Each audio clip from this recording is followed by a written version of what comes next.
Story 1. The Fire Lookout Tower.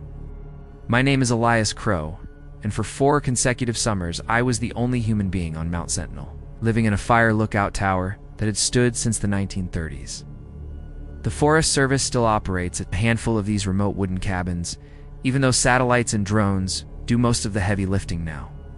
They claim a pair of dedicated eyes on the ground can catch the first wisp of smoke in shadowed canyons where machines sometimes fail. After my marriage ended in silence and paperwork, I needed to be somewhere no one could reach me easily, so I took the position without hesitation. The tower is a 14 by 14 foot room perched on 4 massive timber legs, reached by one narrow spiral staircase of steel rungs climbing 120 feet from the granite clearing to the trapdoor in the floor.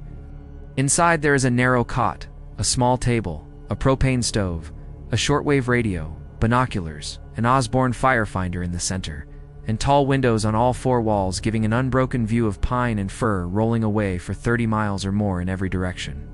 My days followed a simple rhythm that felt like safety at first. I rose with the sun to sweep the horizon for smoke plumes, recorded temperature, humidity, wind direction, and visibility, then transmitted the report to the ranger station far below. The rest of the daylight hours passed in quiet solitude, brewing coffee strong enough to wake the dead, reading dog-eared paperbacks, watching cloud shadows drift slowly across the green sea of trees. As the sun dropped behind the western ridge, the temperature fell fast. The wind picked up through the guy wires, and the tower would settle with small creaks while the forest grew darker and quieter. Nights were the longest part. Only the distant hoot of an owl or the soft rustle of wind in the needles kept me company. The first strange thing happened during the last week of July, on a moonless night when the stars were sharp overhead but the forest below was pure black. I had just extinguished the lantern and settled into the cot when a single metallic clank rose from the staircase outside, then another, then a third, slow and deliberate, the clear sound of weight shifting on steel rungs. My first thought was a black bear drawn by the lingering smell of bacon grease from dinner. Bears sometimes climb man-made objects out of curiosity or hunger. The steps continued upward for about 10 rungs, paused for a long moment, then reversed and descended with the same careful rhythm until the sound vanished into the trees. I sat up in the dark listening for another 20 minutes, but only the wind answered. In the morning I climbed down to inspect the base of the tower. The thin soil around the footings showed no tracks. The lower rungs had no fresh claw marks or scuffs, and no scat or fur clung to the metal anywhere along the staircase. Everything looked ordinary under the bright daylight, so I told myself it had been a one-time occurrence and returned to my routine. The weather stayed hot and dry, perfect fire conditions, but no lightning had struck, and no campfires appeared on the logs. I scanned the horizon with extra care, logged even the faintest dust raised by deer or wind, and tried to push the sound to the back of my mind. Yet the second night it returned, at almost exactly 11:45. The same slow clanks began low on the stairs and ascended steadily, more steps this time, perhaps 15 or 16, before a longer pause at what I guessed was the upper landing just below the trapdoor. The silence that followed felt thicker than usual, almost expectant. I moved quietly to the window facing the stairs and shone my flashlight down into the darkness. The beam showed only empty rungs fading into shadow, no movement, no eyes reflecting back. After nearly a minute, the descent started again, each clang ringing clear and unhurried until it faded into the forest far below. By the third night, I no longer believed it was a bear. Bears climb with clumsy urgency, slipping and making incidental noise. This was too patient, too measured. I began leaving the lantern burning at a low flame after sunset, hoping the light leaking through the windows would discourage whatever it was. Instead, the pauses at the landing grew noticeably longer with each repetition. On the 4th night, the climbing stopped directly beneath the trapdoor, close enough that I could feel the faint flex of the floorboards when it shifted its weight slightly. I knelt beside the trapdoor and pressed my ear to the wood, straining for any breath, grunt, or rustle of fur or clothing. Nothing reached me except the steady sigh of wind through the pines outside. After several minutes, the descent began again, slower than before, each step deliberate. I stayed kneeling there until the first gray light of dawn crept across the windows. Eyes fixed on the closed trapdoor as though it might lift itself if I looked away. I searched for mechanical explanations. Temperature changes causing the metal to contract in sequence, loose bolts rattling in the wind. The next afternoon, I climbed down with a wrench and tested every rung. Nothing was loose. Checked the guy wires for vibration, the foundation for settling, every weld along the structure, everything solid. When the radio check-in came, I answered the ranger station's routine questions without mentioning the sounds. Raising it would have invited doubt or a visit, and I wasn't ready to explain something I couldn't prove. Sleep fractured into short naps during the day when sunlight made the tower feel safe again. At night, I sat motionless in the chair facing the trap door, hands in my lap, simply waiting. The climbing always arrived within the same 15-minute window, never early, never late, ascending steadily, pausing longer each time, descending in perfect mirror. One night I timed it. 4 minutes 12 seconds up, 1 minute 47 seconds still, 4 minutes 38 seconds down. The clockwork precision unsettled me more than any irregularity could have. I began confronting it with light. During the pause one night, I aimed my strongest flashlight straight down through the small window beside the trapdoor. The beam cut cleanly to the ground, empty stairs, drifting dust motes, nothing else. The vibrations stopped instantly. I held the light until my arm trembled, then switched it off. 10 seconds later, the descent resumed, noticeably slower, as though it had taken note of the new element and adjusted. I repeated the experiment every night after that. The result was always the same. Light on, movement halted. Light off, descent continued without haste. It never panicked or fled. It waited patiently until I gave up. Over time, the long pauses started to feel like invitations. Opportunities for me to keep shining the beam, to keep watching, to stay awake while the forest held its breath around us. September brought colder nights and frost on the windows each morning. The pauses stretched to 3 minutes, then 5. During those silences, I pictured it standing motionless below the trapdoor, head tilted upward, listening to my breathing, the creak of the chair, the faint tick of my watch. I stopped writing or reading after dark. Any movement felt too revealing. I simply sat in the darkness, eyes on the latch, waiting for something, anything, to give it a name. Early October, I climbed down after sunset with flashlight and bear spray. The clearing was empty. No eyes gleamed from the tree line, no unusual shapes among the rocks. I ascended slowly, counting rungs aloud to steady myself. Halfway, I paused to listen. Nothing disturbed the ordinary night sounds. When I pulled myself inside and secured the trapdoor, I felt exposed, as though by leaving, I had given it permission to follow. The next night, the climbing started earlier, 10:30, and ascended fractionally faster, though still controlled. The pause reached 7 minutes. Then, for the first time, a faint scrape, something hard dragging lightly across metal, circling the landing once, twice, then stopping. The descent followed quickly. My pulse thundered long after the last clang faded.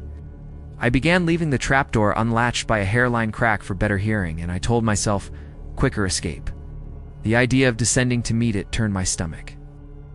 I kept the radio on the emergency channel at low volume, waiting for a reason to call.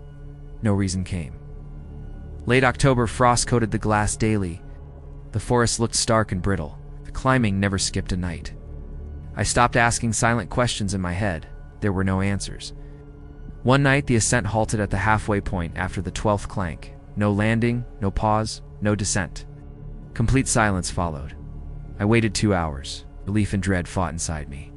The next night, the pattern returned, but the pause lasted 11 minutes. The scrape came back longer, more deliberate, moving back and forth beneath the trapdoor like tracing lines. I pressed my ear to the floor and heard the faint metallic whisper. It sounded almost like marking something permanent.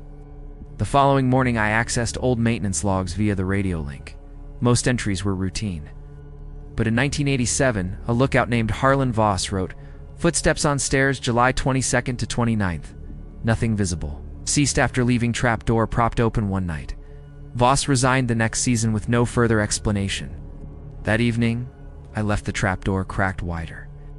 The climbing arrived on schedule. Ascent, then 15 minutes of silence at the landing. The scrape returned directly under the opening, followed by a light touch on the wood testing. The trapdoor lifted a fraction. Cold air slipped in, carrying pine and something dry and ancient. I stared at the black gap. No face, no hand, just darkness. That evening, I left the trapdoor cracked wider. The climbing arrived on schedule. Ascent, then 15 minutes of silence at the landing. The scrape returned directly under the opening, followed by a light touch on the wood testing. The trapdoor lifted a fraction. Cold air slipped in, carrying pine and something dry and ancient. I stared at the black gap. No face, no hand, just darkness. The touch withdrew abruptly. The descent began immediately, faster than before. I stayed frozen until the sound vanished. When I checked the trapdoor, the latch was warm, the metal around it slightly polished from repeated contact. After that, I bolted the trapdoor fully every evening. I stopped the flashlight. I stopped timing. Each night, I sat in the dark chair, breathing shallow, waiting through hours-long pauses. Sometimes it did not descend until near dawn. Early November brought light snow on the ridges. The access road would close soon. My contract ended December 1st. I counted the remaining nights. One night it reached the trapdoor again. The latch clicked, lifted slowly from below. The door rose 2 inches. Cold poured in. I stared into the opening, rigid. No shape appeared. Only the faint vibration of weight on the top rung. Then the door eased back down. The latch clicked home. The descent followed slow, almost reluctant. I remained seated until full daylight. The next night, nothing came. No clanks, no pause, no scrape. The tower stayed silent from sunset to sunrise. I waited until 3 a.m. before lying down. Sleep came in thin pieces. The relief lookout arrived November 28th. I said nothing about the stairs. He was young and eager, asking about views and wildlife. I answered briefly, packed, and drove down as snow fell steadily. I have never returned to Mount Sentinel. Last month, an email arrived. The tower decommissioned for winter. No staffing next season. Satellites will suffice. I deleted it. I live quietly now in a small apartment far from forests. Nights are filled with streetlights and traffic. I still wake at 11:45 sometimes, listening for a clank that never comes. The thing stayed bound to the tower, the stairs, the trapdoor. It completed its pattern with me. After that final lift and lower, the pauses ended. The scrape stopped. Whatever it sought found its answer when I left without opening the door fully. It let me go.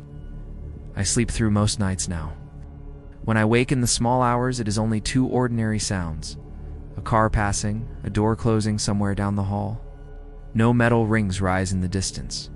No patient ascent echoes upward. The tower stands empty, locked, and silent under the snow. And I am silent too. Story 2. The Abandoned Ski Resort. My name is Harlan Voss, and I took the winter caretaker job at Black Ridge Ski Resort because it paid well and promised 4 months of complete solitude. The resort had closed for good 5 years earlier after a string of bad seasons, lawsuits over safety, and a final avalanche that damaged the main lodge beyond cheap repair. The owners kept the property for tax reasons, but needed someone to stay on site, check pipes for freezing, clear snow from roofs, and make sure no one broke in. I was 51, recently retired from construction. No family left to speak of, and the idea of quiet sounded like medicine. The lodge is a 3-story timber building at 7,800 feet, with wide windows facing the old slopes, a stone fireplace in the great room, and a long front porch that used to hold ski racks. Power came from a generator I ran only when needed. Heat was propane. Water from a well that sometimes froze. I arrived the first week of December, drove the snowcat up the unplowed access road, and settled into the caretaker's apartment on the ground floor. The first few weeks were peaceful in the way only deep winter can be. Snow fell steadily, blanketing the abandoned chairlifts and half-buried trail markers. I shoveled paths to the generator shed, checked the boiler, logged daily temperatures, and sent short reports via satellite phone to the property manager in Denver. Nights were long and dark. Read by lantern light, listened to the wind howl around the eaves, and watched snow pile against the windows. The silence was absolute. No traffic, no neighbors, no cell signal, unless I hiked to the ridge. I liked it. For the first time in years, I slept without waking every hour. The first tracks appeared on December 19th. I woke before dawn as usual, made coffee, and stepped onto the porch to check the thermometer. Fresh powder had fallen overnight, 6 inches of untouched white covering everything. But leading straight from the bottom of the old beginner slope to the lodge door were 2 parallel lines, perfect ski tracks. Edges crisp, poles planted at regular intervals. The tracks stopped exactly at the threshold, as though whoever made them had stepped off their skis and walked inside. I stared for a long minute. The resort had been closed since 2018. No one had skied those runs in years. No vehicles could reach the base without leaving ruts on the access road, and the road was pristine. I told myself it was a prank. Some local kids had snowshoed up, strapped on old skis, and skied down for laughs. But the tracks were too clean, too even, no side slipping, no falls, no herringbone marks from climbing back up. I followed them backward up the slope. They continued perfectly for 100 yards before vanishing into fresh powder where the trail flattened. No boot prints, no turnaround, no sign of how the skier got there or left. I took photos with my phone, though the battery died quickly in the cold, and went back inside. I chalked it up to a one-off and tried not to think about it. The next morning, the tracks were there again, same path. Down the beginner slope, straight to the lodge door, stopping dead at the threshold. Fresh snow had fallen overnight, 3 inches, and the tracks cut through it cleanly. No wind drift, no animal prints crossing them, no variation. I stood on the porch staring, coffee going cold in my hand. The temperature had stayed below 0 all night. No one could have skied in that without leaving some trace of effort. I walked the length of the tracks again. They were identical to the day before, same spacing, same pole plants. When I reached the point where they disappeared, the snow beyond was untouched. I radioed the property manager that afternoon. I described the tracks casually, said it looked like trespassers, asked if anyone had permission to be on the property. He laughed and said no one had keys or access since closure. The gate was locked, the road unplowed. He suggested wind or a loose snowmobile track echoing oddly. I didn't argue. I knew what I saw. That night I left the porch light on and sat by the great room window until 2 a.m. Nothing moved outside except swirling snow. No lights, no shadows, no sound but the wind. The tracks kept coming. Every morning for the next week, fresh powder overnight, and every morning the same 2 lines carved from the slope to the door. No deviation, no extra turns, no stops. The skier never seemed to climb back up. The track simply ended at the top of the run, as though the skier had appeared from nowhere. I started measuring them, exactly 312 yards from disappearance point to lodge door. Pole plants every 4 feet. Edges sharp enough to cut a clean line in the snow. I took more photos, marked the tracks with stakes one day to see if they changed. The next morning the stakes were still there, but new tracks ran right beside them, identical, parallel, untouched. I began checking the lodge at night.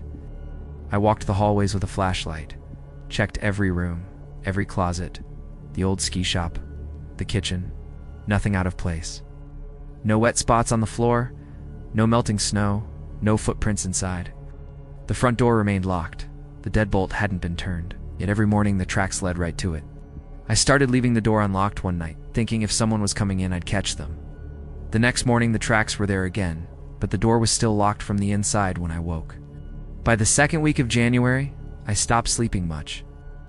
I sat in the great room after dark, with the lantern low, staring at the front door. The wind rattled the windows, snow hissed against the glass, but no other sound came. I told myself I was imagining things, that the tracks were optical illusions or old grooming marks showing through new snow, but each morning proved me wrong. The skier never varied the line, always the same beginner slope, always straight to the door, always stopping exactly at the threshold. One night in late January, the wind died completely around midnight. The silence was so deep I could hear my own heartbeat. I stood at the window, breath fogging the glass, and watched the slope. Nothing moved. Then, very slowly, a faint scraping sound began, metal edges on snow far up the run. I grabbed the binoculars. In the moonlight, I saw them. 2 parallel grooves appearing one after another, as though being carved from the top down. No skier visible. It's just the tracks forming themselves, pole plants appearing in perfect rhythm, moving steadily toward the lodge. They reached the porch, stopped at the door, and everything went still. I ran to the door and threw it open. Snow blew in. The tracks ended inches from my boots. No one stood there.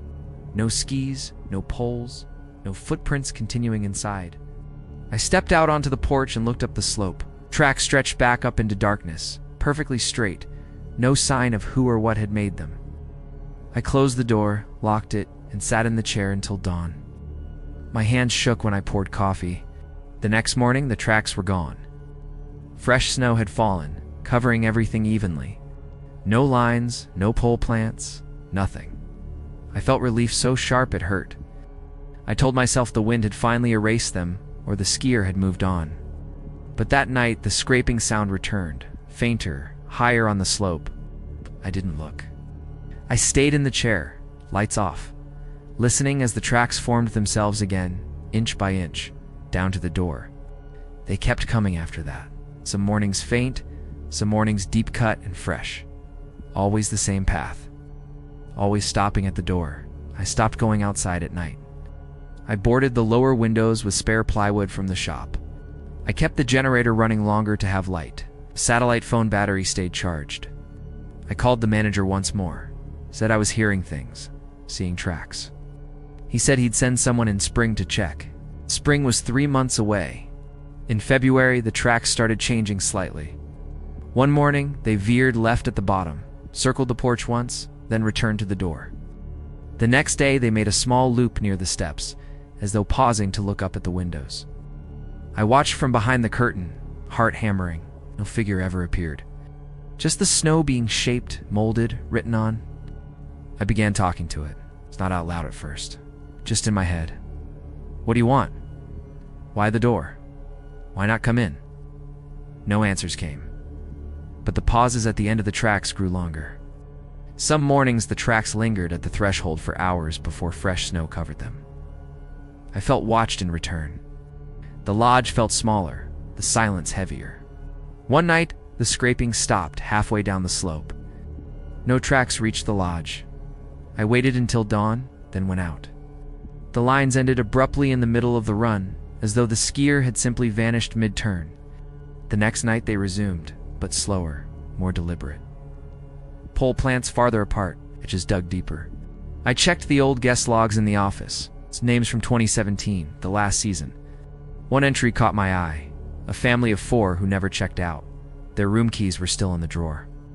The report said they left early due to weather, but their bill was never settled. I searched the name online when the phone had signal. No trace after that winter. Missing persons report filed 2 months later closed without resolution. After that, I stopped sleeping in the apartment. I moved to the great room, cat by the fireplace.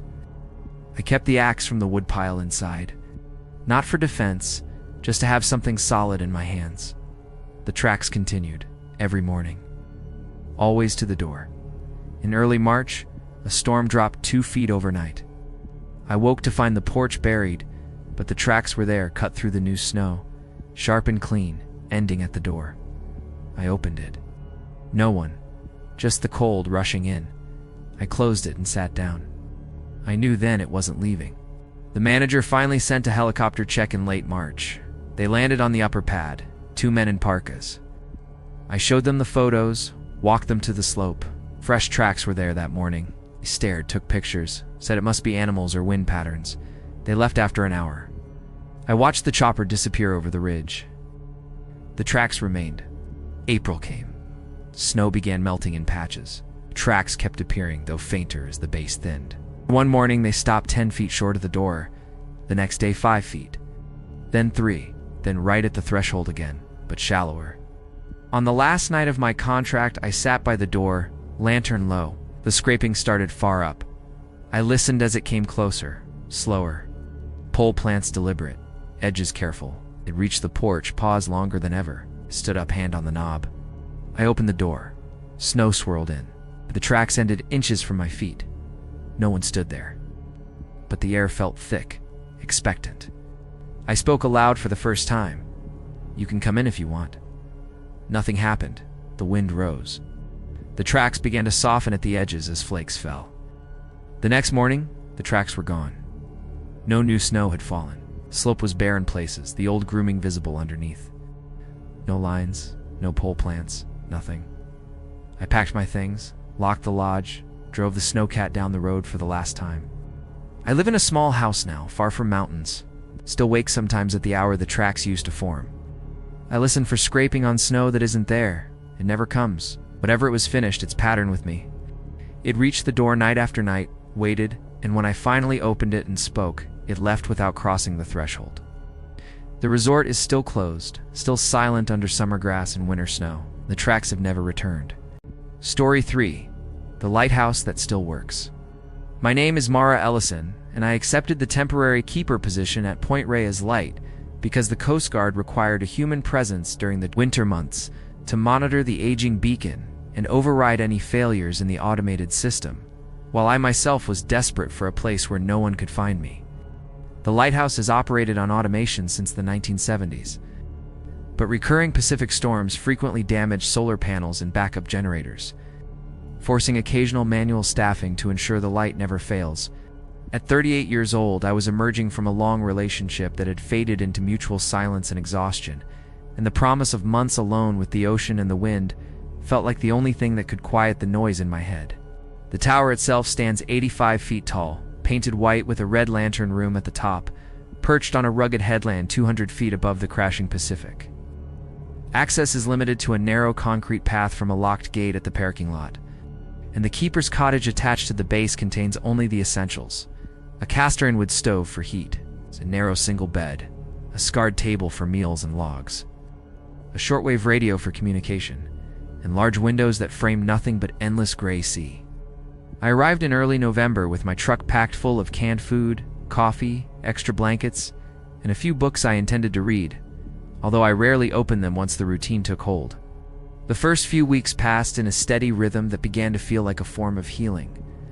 Twice each day I climbed the spiral iron staircase inside the tower, the steps echoing in the narrow space, to inspect the massive Fresnel lens, wipe away salt spray and condensation from the glass panels, and confirm that the rotation mechanism was functioning without fault. The beacon followed its programmed cycle faithfully: white flash, red flash every 5 seconds, sending its warning light 24 miles out to sea on clear nights. I spent the daylight hours logging wind speeds, wave heights, barometric pressure, and any distant vessels I could hear crackling over the radio or spot through binoculars. In between duties, I stood at the cottage windows or on the small exterior platform, watching dense fog banks roll in from the west like slow-moving walls, swallowing the coastline in their opaque embrace. The nights were raw and relentless. Wind howled around the tower's edges, waves pounded the rocks far below, and the beacon's steady sweep across the dark water became the only constant I could trust. For the first time in years, I slept deeply, the ocean sounds lulling me into a rest I had forgotten was possible. The first anomaly occurred in mid-December, when I was jolted awake at 3 a.m. by the foghorns deep. Mournful blasts, 30 seconds apart, automatic when visibility drops below 1 mile. When I went to bed earlier, the sky had been clear, stars sharp overhead, no hint of moisture in the air, so the sudden activation startled me. I pulled on boots, grabbed a flashlight, and climbed the tower stairs in the dark, the beam bouncing off white-painted walls. At the lantern room, the lens rotated smoothly, but outside a thick fog had materialized without warning, muffling the world and reducing the light's reach to almost nothing. The horn continued its calls even as the fog began to thin and stars reappeared overhead. The control panel displayed no errors or warnings. I flipped the manual override, and the horn fell silent. I logged the incident with exact times and details, then returned to the cottage, telling myself it was a sensor glitch or corrosion from constant salt exposure. The following night, the pattern repeated itself. Fog rolled in around midnight, dense enough to swallow the beam completely. The horn activated immediately, shaking the cottage with each blast. I climbed the stairs again, flashlight in hand, and waited in the lantern room as the fog slowly lifted, revealing stars and calm black water. The horn refused to stop despite the clear improvement in visibility. I stood at the rail, hands gripping cold metal, listening to the echo bounce off distant cliffs. The panel still showed normal readings. I performed a full power cycle and reset, and the horn finally went quiet. I convinced myself it was old equipment acting up, nothing that couldn't wait for spring maintenance. By the third night, I was anticipating it. Midnight brought fog on schedule. The horn started. I delayed my climb this time, sitting in the cottage counting blasts. When I finally reached the lantern room, the fog was already thinning. I stepped to the windows and looked out. The beam swept across the water and briefly illuminated a distant shape, a low, dark silhouette rocking in the swell, like a small boat or mast. No running lights. It vanished when I blinked. I scanned again with binoculars, but saw only empty waves. The horn continued blasting. I shut it off manually and remained in the lantern room until dawn, unsettled by what I had glimpsed. I began documenting every detail in my journal, exact times of fog arrival and departure, duration of the horn's overextension, and descriptions of the fleeting silhouette. During daylight radio check-ins, I reported the horn issue to the district office and requested a technical review. They ran remote diagnostics and found no faults in the system logs or sensor data. The technician dismissed it as typical quirks with aging coastal equipment exposed to salt and wind, advising me to keep monitoring but not to worry unless the light itself failed. One chose not to mention the silhouette. It would have sounded like the product of fatigue or imagination, and I had no desire to invite scrutiny or replacement. The incident soon settled into an unbreakable pattern. Every night around midnight, the fog appeared without meteorological warning, thick and sudden. The horn activated as designed. The beacon continued turning without issue, but the horn would persist for 12 minutes beyond the moment the fog cleared, forcing me to climb the tower each time to reset it manually. Strangely, the fog always began thinning the instant I entered the lantern room, as if my arrival triggered its retreat. I timed everything obsessively. Average fog duration 47 minutes, horn overrun exactly 12 minutes past clear conditions. The clockwork precision disturbed me more than the fog or the sound itself. It felt less like malfunction and more like something waiting for my response. One night, I experimented by allowing the horn to run longer than usual. I remained in the cottage, sipping cold coffee and counting the blasts. After 15 minutes, I climbed the stairs. The lantern room felt colder than normal when I entered. I stood at the rail and watched the beam sweep across the water. I caught the silhouette again, closer this time.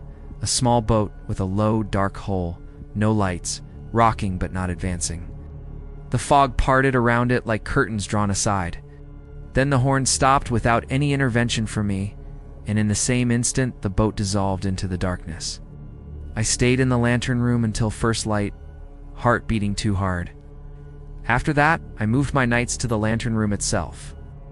I hauled up a thermos of coffee, a thick blanket, and sat on the iron steps watching the beam circle endlessly. The fog arrived as expected.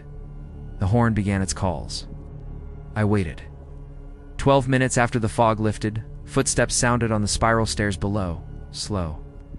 Deliberate, the unmistakable sound of heavy boots on metal rungs. The station was locked down, the gate chained, no one else within miles. The steps continued upward, echoing in the tight tower, and stopped at the landing just outside the lantern room door. I called out into the darkness, my voice sounding small and thin. "Who's there?" No reply. I waited 10 minutes, gripping the flashlight. Nothing. I eased the door open a crack. The landing was empty, the air still and cold. No wet footprints, no breath fogging in the beam. The fog outside had cleared completely. The horn had fallen silent on its own. I closed the door and sat back down, shaking. The footsteps returned the next night at the same time. Same slow ascent, same pause at the landing, same reluctant descent. I kept the door closed and stayed in place until dawn. When I descended to the cottage, my hands trembled as I poured coffee. I searched through old keeper logs stored in the cottage cabinet. Most entries were routine: weather notes, maintenance records, passing ships. But a 1994 entry from Thomas Reed stood out. Foghorn activates without fog. Footsteps heard ascending stairs after midnight. No visible source. Activity ceased completely after I left lantern room door propped open one night. Reed requested transfer the following season. No further explanation. That evening, I propped the lantern room door open with a small block of wood. Fog arrived. Horns started. Footsteps began their climb, steady, unhurried. They reached the landing and paused longer than before. Cold air drifted through the open doorway. The beam swept past. No shadow crossed the threshold.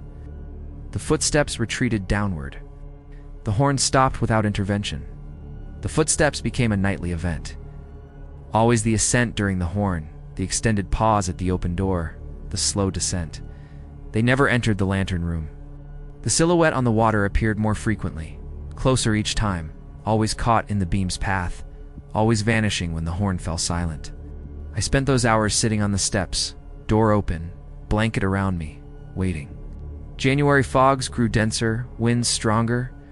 The footsteps lingered longer at the landing, 5 minutes stretching to 10. One night a faint knock sounded on the doorframe, soft, almost tentative. I remained seated. The knock repeated. Silence followed. The descent began immediately. I started speaking quietly into the dark during the pauses. What are you waiting for? Why the horn? Why not come inside? No response came, but the pauses continued to lengthen. The silhouette drew nearer.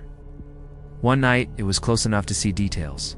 A battered fishing boat, hull dark and rusted, no sail or engine, rocking in place within the light. A Coast Guard maintenance crew arrived in February. 2 technicians tested the horn, lens, wiring, sensors, found nothing abnormal. They asked if I was coping with the isolation, said yes. They left after an hour. The footsteps returned that night, louder, more insistent on the iron stairs. Late February brought a severe storm. Waves surged over lower rocks, wind screamed through the tower. The beacon flickered but held rotation. The horn blasted through the gale. Footsteps climbed amid the chaos, slow, unaffected. They reached the door and knocked 3 times, clear above the wind. I stood and opened the door wide. Cold air rushed in, stinging. The landing was empty. The horn stopped. The fog parted briefly. The boat was below the cliff, hull scraping rocks with each wave. Then it vanished as the storm closed in again. After the storm passed, everything ceased. No more footsteps on the stairs, no horn activating in fog. The beacon continued its rotation. The silhouette never reappeared. I waited each night with the door open, listening for any sign. The tower stayed silent. March arrived with longer days and lighter fog, packed my belongings gradually, completed final logs, secured the cottage. On my last evening, I climbed the tower at dusk. The beacon flashed white, red. I spoke aloud into the empty lantern room. "You don't need me here anymore," the wind answered softly. Nothing else came. I drove down the coast road as the sun set. The lighthouse receded in the rearview mirror, its beam sweeping the darkening water. That night, no fog rolled in, no horn sounded, no footsteps echoed. I live inland now in a quiet town with streetlights and occasional traffic. Some nights I wake at 3 a.m., ears straining for a distant horn or boots on iron. Nothing comes. Whatever was present at Point Reyes completed its vigil with me. Climbed the stairs, knocked, waited through the pauses. When I opened the door and spoke, it departed without crossing the threshold. I have not returned to the lighthouse. Subsequent keeper logs show no reports of anomalous horns or footsteps. The Coast Guard has not contacted me. The station operates on full automation again, standing alone on the headland. If something remains out there on the water, lost in fog, rocking in swells, it knows where the light is. It no longer needs me to open the door or guide it. The tower is silent unless the weather requires otherwise. I am silent too. Sleep comes more easily now. When I wake in the small hours, it is 2 ordinary sounds: cars passing, wind in branches, a neighbor's door closing. No boots on iron stairs, no blasts through mist. The lighthouse stands at peace on the cliff. So do I. Story 4. The Underground Maintenance Corridor. I've worked night maintenance in the subway system long enough to know that the city above sees only a small fraction of what exists beneath its streets. Passengers assume it's just trains, platforms, and tunnels running in predictable patterns. They never realize there's a hidden network. Service corridors, electrical conduits, drainage tunnels, and inspection passages that stretch for miles. Some are used daily by technicians. Others have been sealed for decades, left to gather dust and mystery. Corridor M14 was one of those sealed passages, and the night I was assigned to it, I would understand why it carried such a dark reputation. The assignment appeared on my tablet shortly after midnight. Motion sensors inside Corridor M14 had been triggering repeatedly over the past week. According to the logs, the movement wasn't random. The sensors activated in sequence, as though something or someone was deliberately moving along the corridor. I had heard about M14 before, whispered among older technicians, a place where strange events had occurred. It was infamous because a worker named Daniel Perez had disappeared there years ago. Perez had entered the corridor during a routine inspection, going to check an electrical junction box along the tunnel wall. By the end of his shift, he hadn't returned. Crews searched the surrounding tunnels for 2 full days with no results. The city eventually sealed both entrances, declaring the corridor permanently off-limits. Officially, no one would ever be allowed in again, but the new motion sensors had now forced someone back inside me. Stories about Perez persisted among maintenance crews. Older technicians would occasionally mention hearing footsteps echoing behind him as he worked. The official reports dismissed the details as imagination or stress. The corridor had only 2 doors, both within controlled areas. If Perez had left through either, someone should have seen him. That lingering uncertainty made the corridor feel alive in a way I couldn't shake. The monitoring system had changed the landscape of underground work. Motion detectors, vibration sensors, and logging equipment had been installed to detect trespassers or structural problems before they became serious. Most of the sensors stayed silent. M14, however, had started triggering nightly, often at odd hours. The sequence of the alerts suggested deliberate movement along the corridor's length. Each one was precise, almost human, almost patient. Since I was the newest technician on the overnight crew, the inspection fell to me. My supervisor tried to make it sound routine, claiming the corridor sensors often reacted to vibrations from passing trains. I had walked near parallel tunnels before, and interference was possible, yet the pattern in the system logs was deliberate. It wasn't random noise. It looked like footsteps progressing from one end of the corridor to the other, each in order. I arrived at the M14 entrance 20 minutes later. The steel door sat along a narrow maintenance walkway beside an active subway tunnel. Every few minutes a train thundered past, shaking the walls and filling the air with deafening sound. The door itself was old, rusted slightly around the hinges. Faded stencil marked it clearly, maintenance access, M14. The locking bar had not moved in years, the metal stiff with age. Sliding the bar free produced a loud scraping sound. The metal protested with a groan, echoing down the tunnel behind me. I pulled the door open slowly and pointed my flashlight down the passage. The corridor stretched into darkness, lined with pipes and wiring conduits along the ceiling. Dust drifted in the beam, undisturbed for years. The air smelled of old concrete and damp, sealed spaces. I stepped inside and closed the door behind me. Instantly, the roar of passing trains faded.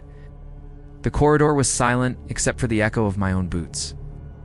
It felt like a sealed tomb, a place forgotten for decades.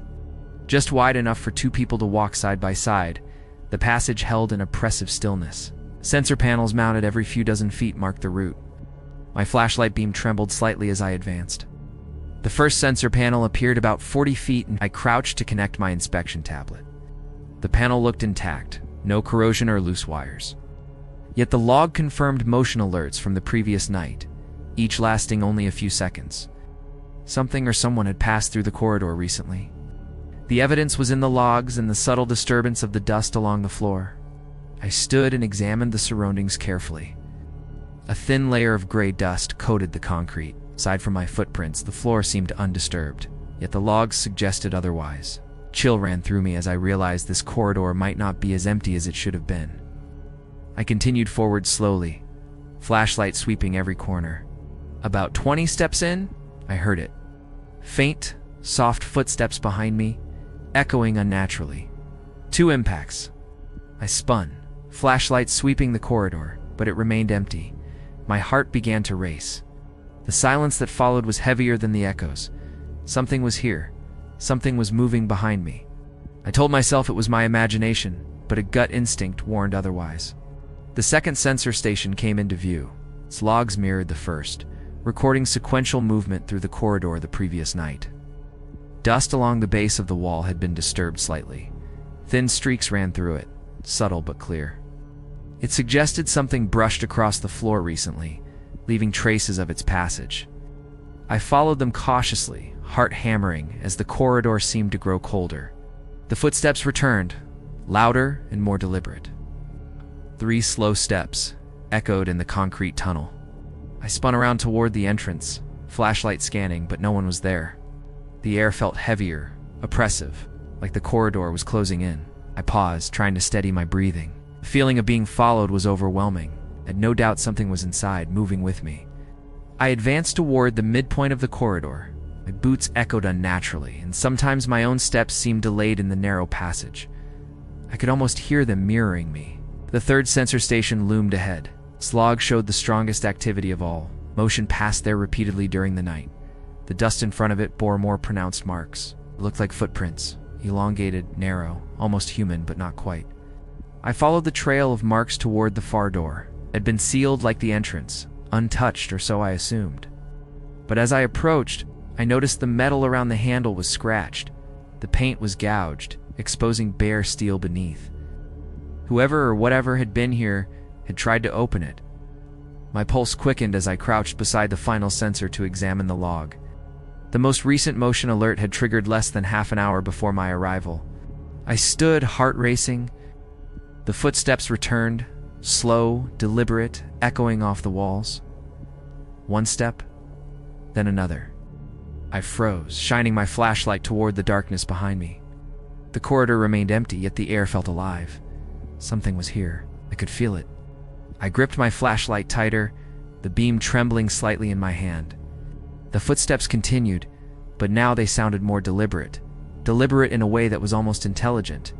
They weren't random echoes, they followed a rhythm. I took a cautious step backward, and immediately the sound matched mine. Whoever or whatever was there, it was pacing me, measuring me, patient and precise. A shape began to emerge in the corner of the flashlight's beam. At first, it was only a dark silhouette, thin and unnaturally tall, standing motionless.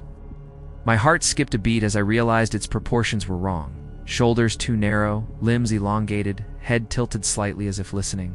It was humanoid, but not human. The way it lingered at the edge of the light, almost merging with the shadows, made my stomach knot with fear. I swallowed hard and tried to steady my breathing. My mind raced through every logical explanation, maintenance equipment, shadows, illusions, but none fit. The shape remained silent, its presence undeniable. I could feel the pressure of it in the air, a subtle vibration against my chest, though it made no sound. Something in me screamed to run, but every step forward or backward was mirrored perfectly, as if it were tethered to me. The footsteps began again, slow and measured. Each strike of concrete echoed with an unnatural precision. I spun toward the far end of the corridor, my flashlight cutting through the darkness. The figure did not advance immediately, yet it seemed to stretch toward me without moving. My skin crawled, as the air felt heavy and alive. I knew I was being observed, tracked, and I had no control over it. I reached the far door and yanked at the handle.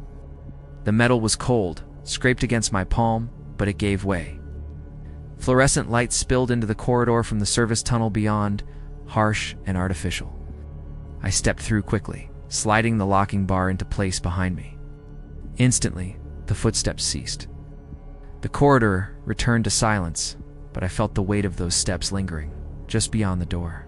I sank to my knees, heart still hammering, my flashlight casting long, shaking shadows. Dust swirled in the air from my movement, but the corridor beyond the door remained undisturbed. I could not shake the memory of the tall, thin shape, nor the precision of the footsteps. It had been patient, deliberate, waiting for me to make a mistake. I understood then that it did not need to advance to terrify. Its presence alone was enough. Back at the maintenance office, I pulled up the old logs from Daniel Perez's disappearance. His final entries were horrifyingly familiar. He wrote about the same slow, deliberate footsteps, following him exactly as I had been followed. Each step echoed behind him, even when he paused. Most chillingly, the last entry was time-stamped hours after he was officially declared missing. Whatever this entity was, it existed outside normal time. I avoided the corridor after that night. No other technician was sent to inspect it. Officially, the city considered M14 sealed and inactive. The motion sensors were removed and the area was marked off limits. But in quiet moments, I still hear those echoes in my mind. I feel the presence of something watching, measuring, waiting. Sometimes I sense it even when I'm not underground.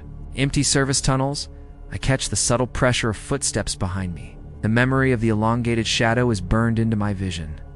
Even in broad daylight above ground, I imagine it following, tethered to me in some invisible way. It is patient, it's precise. It never tires. I tried to rationalize it over time. Dust, echoes, tricks of light. Perhaps it was an old part of the subway, a psychological response to isolation. Yet the logs, the scratches, the marks in the dust, and Perez's final entries all point to something else, something patient, something deliberate. It does not forget. It does not wander. It waits. The entity did not follow to attack. Its purpose is observation, replication, and presence. Every step I took was echoed, measured. Doors and locks meant nothing. Time and logic were irrelevant to it. It existed to follow, and once it had marked someone, it did not stop. Even now, on quiet nights, I hear it in my memory. Slow steps, echoing behind me, perfectly measured. I feel its weight, even in safe spaces, even when light surrounds me. I have learned not to test it, not to return to M14. The corridor is sealed, but the entity's presence is not. It waits for the next person who enters. I will never return to corridor M14. I hand off all assignments nearby. Even thinking about it triggers the echo in my mind. I remember the stretched footprints, the marks on the door, the silent shadow. It does not need to move to terrify. Its patience is eternal. Its presence is absolute. The truth is simple. Corridor M14 is not empty, has never been empty. The entity follows anyone who enters. It is precise, patient, eternal. Nothing can stop it. Locks, doors, walls, and even time itself mean nothing. It exists solely to follow, and I know deep down that one day it will follow someone else exactly as it followed Perez and then me. Even in daylight, I feel the echo of those footsteps. I know they will never leave me, will always hear them, slow and deliberate, matching each step I take. And for anyone who dares to enter M14, I warn now, it will be there, it will measure, it will follow, and it will not stop. Story 5. The low tide displacement. The sun was a heavy, wet weight against my neck as I pushed the kayak into the mangroves. I have lived near the Everglades for 15 years, but the swamp shifts when you aren't looking. The tide was pulling out, exposing black roots that look like tangled, rotting fingers reaching into the muck. I was looking for a narrow channel that leads back to the hidden lagoon where the snook hide. The air was so thick with humidity that it felt like breathing through a damp, heavy towel in the heat. The only sound was the rhythmic, hollow dip of my paddle into the dark, tea-colored water of the trees. I noticed the first anomaly when I stopped for a drink and leaned back against my plastic seat. Usually, when the tide drops this low, the surface of the water becomes a perfect, dark glass mirror. But as I looked over the side, my own face did not appear in the dark, moving ripples below. Instead, I saw a patch of bottomless gray that moved independently of the surface tension of the lagoon water. It wasn't a shadow from the trees, and it wasn't silt kicked up by a stray alligator or fish. It was a flat matte void that sat right beneath the surface, staying perfectly still while the swamp moved. I reached out with my paddle to touch the dark spot, expecting to hit a submerged log or rock instead. The plastic blade passed through the water without hitting anything at all, as if it were a hole. The water didn't splash or ripple around the paddle. It just seemed to swallow the light without a sound. A cold shiver ran down my spine, which was strange since the temperature was over 95 degrees today. I pulled my paddle back and saw that the tip was covered in a thick, translucent, and metallic slime. I wiped it off, but the smell of copper lingered in the air, growing stronger as I stared down. I decided to turn the kayak around and head back toward the open bay to get away quickly. However, when I tried to dig my paddle into the water, the liquid felt heavy, like wet concrete. The current, which should have been pulling me out with the tide, was now flowing backward into the swamp. I watched a piece of driftwood move past my boat, heading upstream at a speed that defied all physics. The mangroves on either side seemed to lean inward, their branches sagging under the weight of an unseen pressure. I dug my paddle in harder, my muscles burning with the effort of fighting a current that was impossible. The light in the swamp began to change, turning a sickly yellow that made leaves look like wax. I looked up at the sky, expecting a storm, but the sun was still visible through the haze. Silence became absolute, the kind of quiet that feels like a physical weight pressing against your aching eardrums.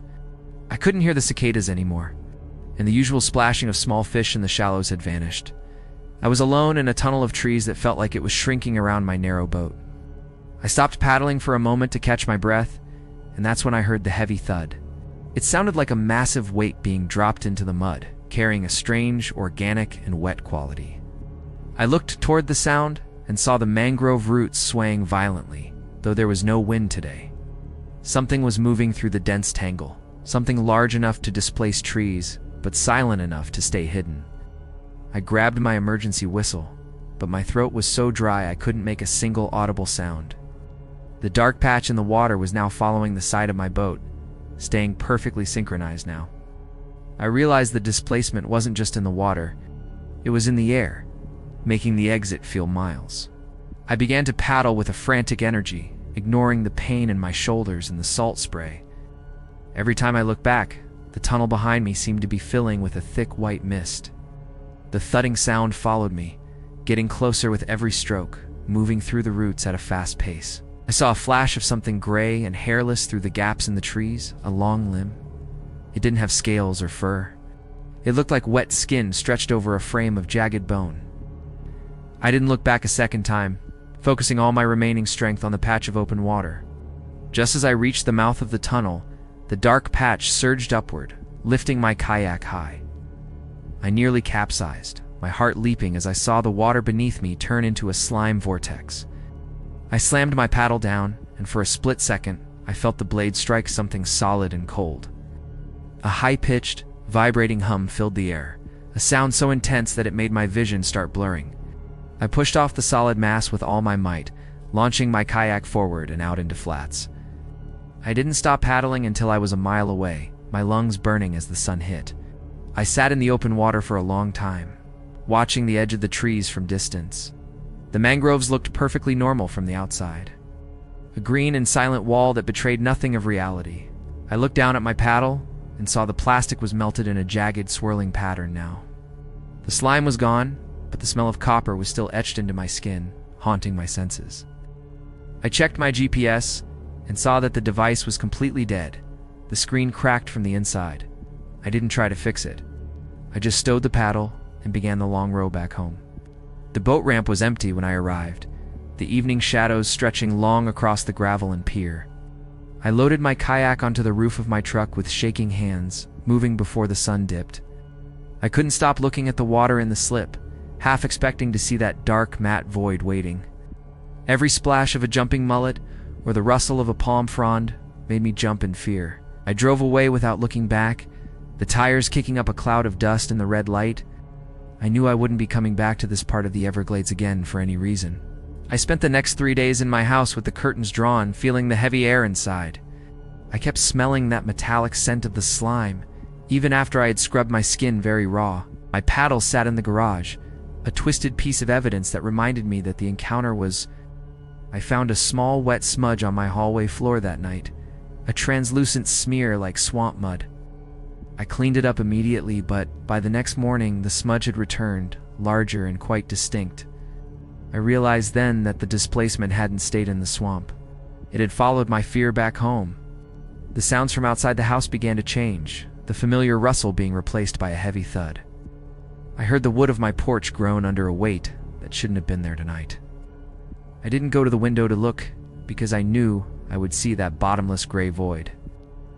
The air in the kitchen grew cold, a damp and biting chill that smelled of rotting swamp water. I sat perfectly still, my eyes fixed on the door handle, waiting for the first sign of slime. I didn't call for help because I knew there was no way to explain the shifting tides. The thudding eventually moved to the roof, a heavy and deliberate stepping that made the ceiling joists creak. It wasn't a bird or a raccoon, it was something with a mass that threatened to collapse everything.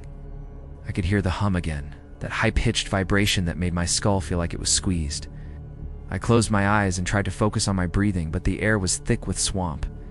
The displacement was complete now, the boundaries between the swamp and my reality having dissolved into a point. I realized that the low tide had exposed more than just roots. It had opened a permanent door.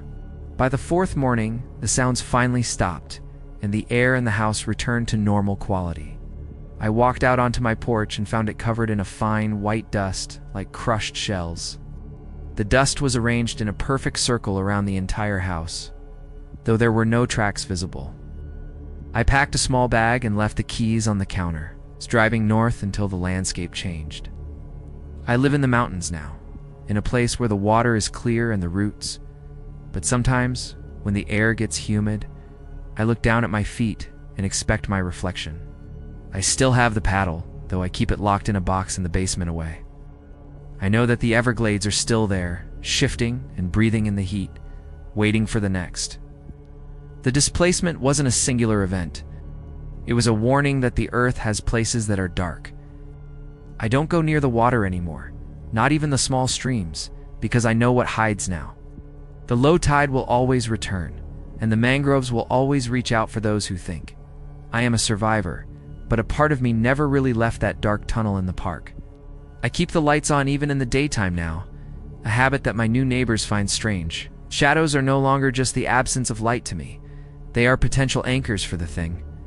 I have learned to live with the fear, tuck it away into the small corners daily. But the smell of copper still triggers a panic that I can't control, a reaction to the skin. I am a man who has seen the void, and the void has a memory like grass. The Everglades are a beautiful, terrifying lie, and I am the only one who knows the truth. My father used to tell me that the swamp was a living thing, but I never understood him. Spent his life navigating the glades, and he died with a look of profound relief on him. I think he knew about the displacement, and he kept it from me to protect my small world. I wish I had asked him more questions, but I was young and believed a map was enough. Now I know that the wild doesn't want to be mastered. It wants to be left alone. The displacement is just the swamp's way of reminding us that we are temporary, while water is. I wake up sometimes in the middle of the night, feeling the phantom sensation of the heavy current. I can feel the slime on my hands and the vibration of the hum in my chest. I look at my reflection in the mirror, and for a split second, I see the limb. I turn around, but there is nothing there, only the empty air and my own frantic breathing now. The displacement is a permanent scar on my psyche, a mark that identifies me as certain prey. I will never be truly free of the Everglades because the swamp has decided that I am now a permanent part of its history. I am sitting on my porch now, watching the sun set over the cold mountains. Yet I can still hear that rhythmic, wet groan. The air is getting humid, and the smell of the pines is being replaced by the unmistakable copper scent of stagnant swamp water. I won't go inside tonight, and I won't reach for the light, because I know that the displacement has finally caught me here. The circle of protective shell dust has washed away in the rain, and the boundaries between locations are dissolving once again. I can feel a heavy, wet thud on the porch boards, a slow and dragging sound that tells me the watcher has arrived. The Everglades are calling me home, and this time there is no open bay to escape to, only the deep gray void. The silence of the mountains is being swallowed by the wet, heavy sound of mangroves moving across the yard toward my chair. I can see a gray shadow spreading across the floorboards toward my feet, and I find that I am not afraid of it anymore. Realize that the displacement was never something I was meant to survive, but rather a long, slow invitation to return. I set my glass down and wait for the touch of the cold, leathery limb, knowing the lagoon is finally claiming its own. The maps were always wrong, and the exits were always temporary, but the black water of the swamp is the only truth. I close my eyes and let the smell of copper fill my lungs, ready to vanish forever into the dark heart. Story 6. The Shadow in the Sawgrass. The observation platform was a lonely square of timber 12 feet above the sawgrass. I had been stationed there for 10 days to monitor salinity and bird patterns. The structure was old, held up by rusted steel pilings that groaned in the wind. My only shelter was a cramped plywood cabin with barely enough room for gear. To get to the ground, I used a narrow metal ladder on the side. I spent my mornings on the walkway, peering through binoculars at the shimmering glades. The sawgrass stretched for miles, a vast sea of sharp blades dancing in the breeze. There was beauty in the isolation, but the environment demanded constant high-level vigilance. I had to be careful, as one slip on the ladder meant a painful drop. The water beneath the platform was dark and stagnant, hidden by thick, tall growth. I often felt like an insignificant speck in a world that did not care. The silence was so absolute that I could hear blood pumping in my ears. The first sign of trouble appeared on Tuesday when the sun was white hot above. I was logging readings when I noticed a disturbance in the grass 60 yards out. While the rest of the grass bowed east, one patch moved against the grain. It wasn't the thrashing of an alligator or the light stepping of a deer. This movement was slow, deliberate, and straight, carving a path through the sharp blades. It pointed directly toward my wooden perch, and I felt a cold, deep unease. It was as if something was drawing a physical line aimed directly at me. I reached for my binoculars, but the heat haze made the distance look distorted. Through the lenses, I saw the grass being pushed aside from the bottom by weight. There was no head or back visible, ruling out the typical animals in the park. The grass didn't just part. It was flattened, leaving a dark, muddy wake behind. It reached a patch of open water near a cypress's head and just stopped. I waited for something to surface, but the water remained as smooth as glass. There were no bubbles, and no sign of life breaking the oily, dark pool. By the time the sun dipped, the air grew still and the sounds died. The usual chorus of frogs was replaced by a heavy silence that felt wrong. I stood on the walkway, scanning the area, but the grass was motionless. I tried to convince myself it was just methane or a stray water current.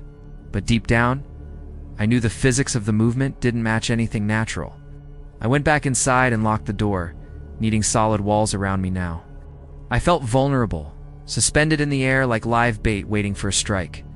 Sleep was impossible that night, as the silence was broken by a rasping sound. It sounded like coarse sandpaper being dragged across the rusted steel of the pilings. I sat on my cot, clutching a flashlight and listening to the floor vibrate. Every few minutes, the entire platform would shudder, as if testing the metal legs. I didn't want to look, but curiosity forced me to my hands and knees. I aimed the beam through the narrow gap in the wood and clicked it. The beam cut through the humid air, illuminating dust in the empty space below. The light cut through the darkness, reflecting off the dark water and metal legs. I saw nothing at first, just the familiar sight of the cross bracing in grass. But then, as I moved the beam, I saw a thick, grayish film coating. It looked like a layer of wet, translucent ash or slime oozing slowly upward. As I watched, a blunt, fleshy limb reached out and gripped the metal. The limb was the color of a dead fish's belly, a sickly, pale gray. It had no skin texture I recognized, appearing more like molded, wet gray clay. The limb didn't have fingers. It was a muscular tentacle that molded to steel, pulled upward, and I heard the metal groan under a very heavy weight. I scrambled back from the vent, realizing the thing was climbing toward me. I rushed to the center of the cabin and checked the iron door bolt. The rasping sound grew louder, moving from the pilings to the metal ladder rungs. I could hear a wet, sucking noise as the slime moved over the steel. Every second felt like an hour as I listened to the thing's methodical progress. The entire platform tilted north, and I heard the exterior walkway creak under weight. The thing had reached the top and was pulling itself onto the wooden deck. I stood in the room, holding my utility knife and staring at the door. I could see a large, shapeless shadow passing in front of the bottom gap. A foul, swampy odor began to seep in, a smell of rot and metal. It wasn't just the swamp. It was the smell of something buried deep. The air in the cabin grew cold, making it difficult to draw a breath. A heavy blow struck the door, making the plywood splinter and the hinges scream. I backed into the corner, gasping as the wood bowed inward, toward the room. The rasping was now right outside, accompanied by a low, rhythmic, wet vibration. It sounded like air being forced through a wet pipe, suggesting massive, damp lungs. I knew the lock wouldn't hold, as it was only a simple privacy latch. I looked toward the small south window, my only exit from this wooden trap. The scratching on the wood became frantic, a sound of claws searching for me. The scratching moved in a slow circle, the creature's weight making the platform sway. I could hear the nails pulling out as the creature leaned against me. Every time it moved, the vibration was so intense that my gear fell. I was trapped in a box, 12 feet in the air, with something unknown. The handle of the door began to turn, then snapped with a violent sound. I realized then that it wasn't just trying to get in, it enjoyed. I knew I had only seconds before the wood splintered and it entered. I didn't wait for the hinges to fail. I threw my bag against the door, scrambled toward the south window and kicked the frame out into the dark. I climbed onto the narrow ledge, the wind catching my hair as Rot hit. I looked down, but the darkness was absolute, and I couldn't see the ground. I had to jump or stay and face the thing tearing in. There was no middle ground, only a choice between a fall and death. Just as I prepared to leap, the cabin door gave way with a crash. I didn't look back to see it. I simply pushed off and fell. The sensation of falling lasted for an eternity before I hit the muck. The impact was jarring, knocking the wind from me and burying my legs. I gasped for air, tasting silt and sulfur as I struggled to pull free. Above me, I heard tearing metal and a heavy thud on the walkway.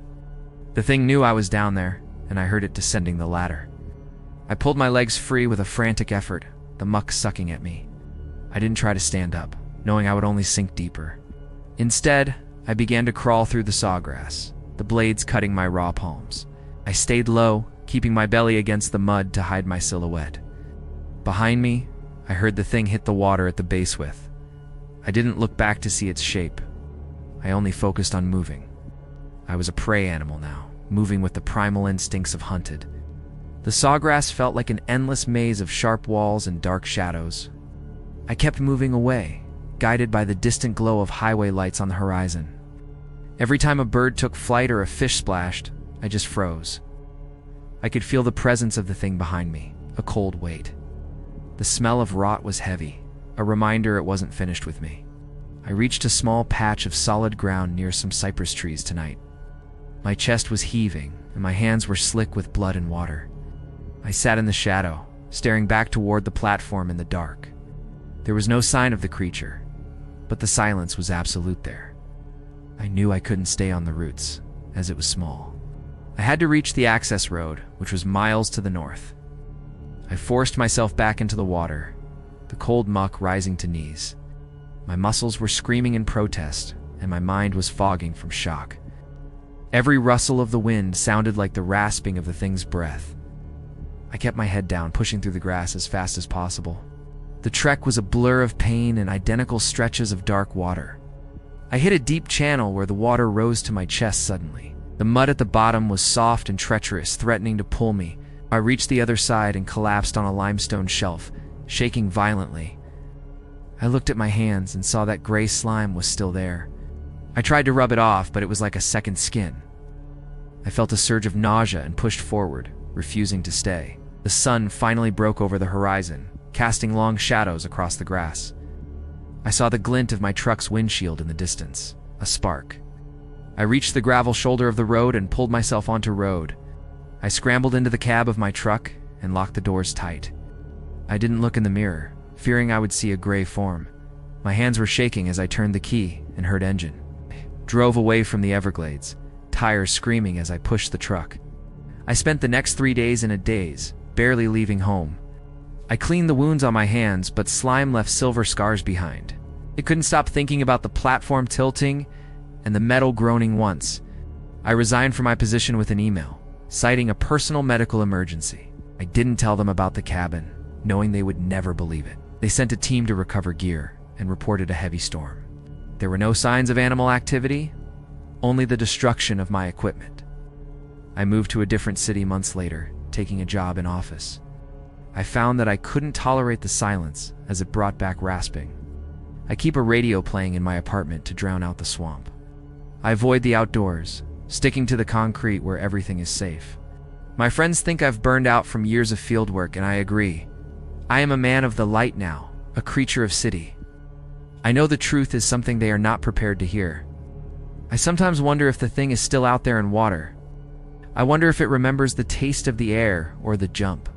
The Everglades is a vast place that keeps its secrets very well. There are parts of this world never meant for us. We're shadows. I have learned to respect boundaries, staying within the bright city light. I am safe now, but the scars on my hands are reminders. I am a survivor, but I am also a man who knows. Even in the city, I find myself checking the window locks tonight. I have installed extra deadbolts and a security system that alerts my phone. Sometimes when the wind blows against glass, I can almost hear rasping. I know it's just my mind playing tricks, but the fear stays. I have become an expert on safety, finding comfort in reinforced steel. I don't go to parks, preferring the beauty of the city streets. My life is small, but it is mine, and I fought. The firm sent me a box containing items they recovered from the site. I opened it with shaking hands, finding my mug and broken binoculars. The lenses were shattered and the metal was crushed as if by hand. I held the binoculars, remembering the shimmer of the sawgrass that final day. I didn't find any answers in the box, only more dark questions. I threw the binoculars away, not wanting to keep a souvenir of night. I am done with the swamp and the mysteries that hide below. I saw a news report recently about a missing hiker in park. They found his gear scattered across a trail, his tent shredded by force. I sat in front of the television, my heart cold, knowing everything. They will search for weeks and eventually list him as another victim. They won't look for the shadow in the grass, or listen for. I turned off the television and sat in quiet, feeling deep grief. The swamp is still there, and it is still hungry for people. I am older now, and the silver scars on my hands faded. I have made my peace with the fact I will never understand. I work, I sleep, and I stay in the light a man. I don't tell my story to anyone, knowing it brings shadows. I survived the Everglades, a man who looked in. A watch is over. The story is told, and the memory locked. I step onto my balcony and look at the city lights tonight. The city has a specific kind of silence, a hum and steel. It is different from the heavy swamp silence, and I find comfort. Story 7, The Howl in the Timber. The cabin sat on a high ridge overlooking the Blackwood timber. I moved there in late autumn to escape the city noise. The structure was old, made of thick and seasoned cedar logs. It was isolated, with the nearest neighbor nearly 5 miles away. I felt a sense of peace during those first weeks.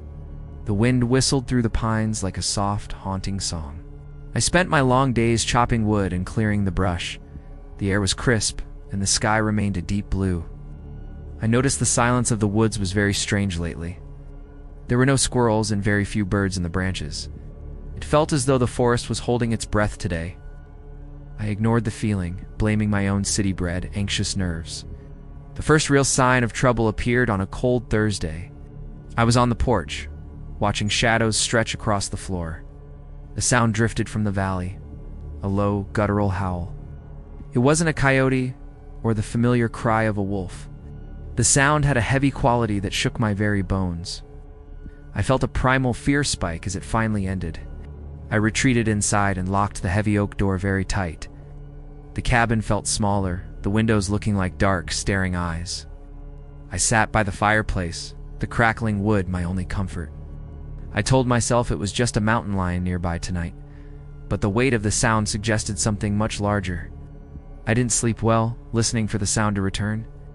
The next morning, I found tracks circling my small grassy clearing. They were deep impressions in the mud near the water barrel. The shape was canine, but the size of a dinner plate. Whatever made them walked on 2 legs, based on the spacing.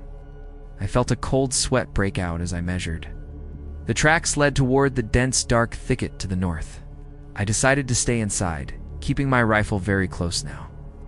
I watched the tree line, looking for any stray movement. The woods remained still, but the sense of being watched grew. I felt as though cold eyes were fixed on my neck. I began to regret moving so far from the city lights. The isolation I craved now felt like a dangerous, silent trap. As the sun set, the howl echoed through the valley again. This time, it was closer, coming from the clearing edge. I grabbed my flashlight and shined it toward the dark trees. For a second, the light caught wide, glowing amber eyes.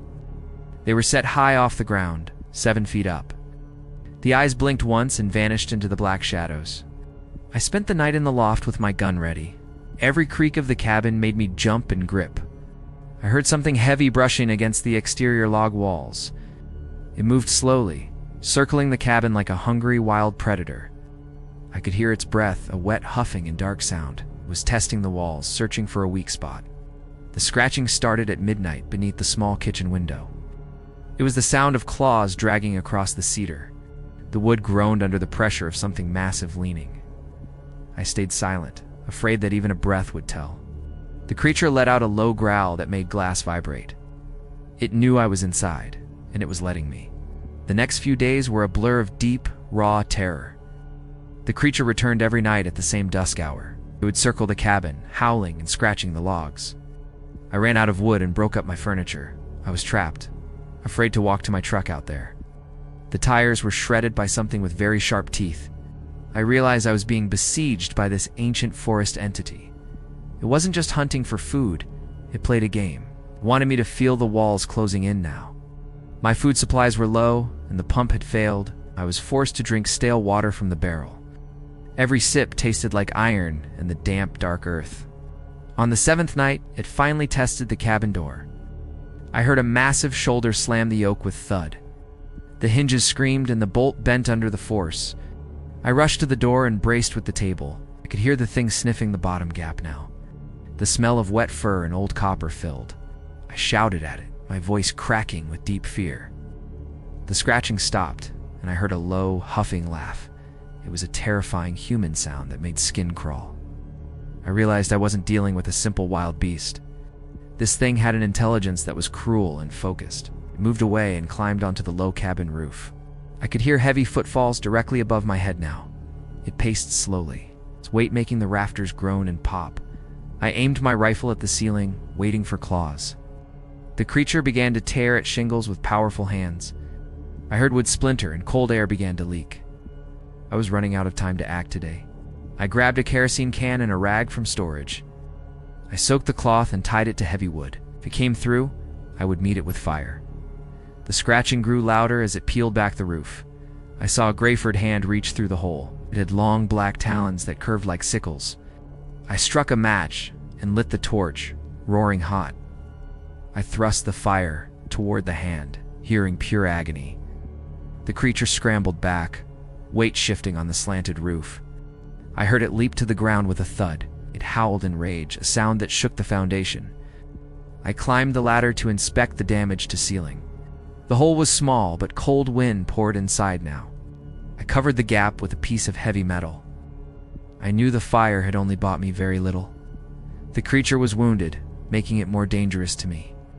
I spent the rest of the night staring at the bolt. The silence outside was heavier than ever in the timber. The following morning, I saw blood on the porch steps. It was dark, almost black, and smelled like rotting meat. The trail led into the timber, disappearing in the brush. I knew I had to leave before the sun set. If I stayed, the creature would surely find a way. I packed a bag with shells and some water. I decided to hike to the main road 5 miles. I knew the creature would be watching from the shadows.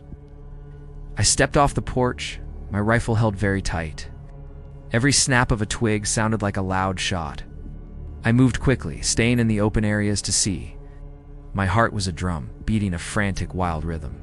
I had gone 2 miles when I heard a howl. It was distant, but moving fast through the dark trees. I began to run, boots sliding on the damp leaves. I could hear brush breaking behind me, something in pursuit. I didn't look back, focusing only on the trail ahead. The road was my only hope for survival today. The creature was flanking me, moving through the thickets easily. I caught glimpses of gray fur through the tall pines. It was herding me toward a steep, rocky ravine east. I realized its plan and diverted toward a steep ridge, scrambled up loose stones, lungs burning with every breath. I reached the top and looked at the dark forest. The thing stood at the base, looking up at me. It was a hulking bipedal nightmare in matted gray fur. Its arms were too long, ending in massive clawed hands.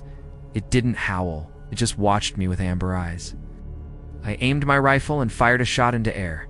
The sound echoed, and the creature flinched back slightly. I used the distraction to slide down the ridge side. I reached a creek and followed it toward the road. My legs were shaking, and my vision was starting blur.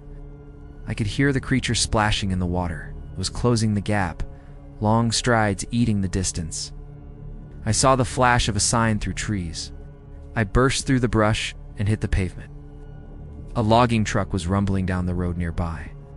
I waved my arms, screaming for the driver to stop. The air brakes hissed as the massive vehicle slowed. I scrambled into the cab before he could even speak. He saw my face and the sheer raw terror. "Drive," I yelled, pointing down the empty gray road fast.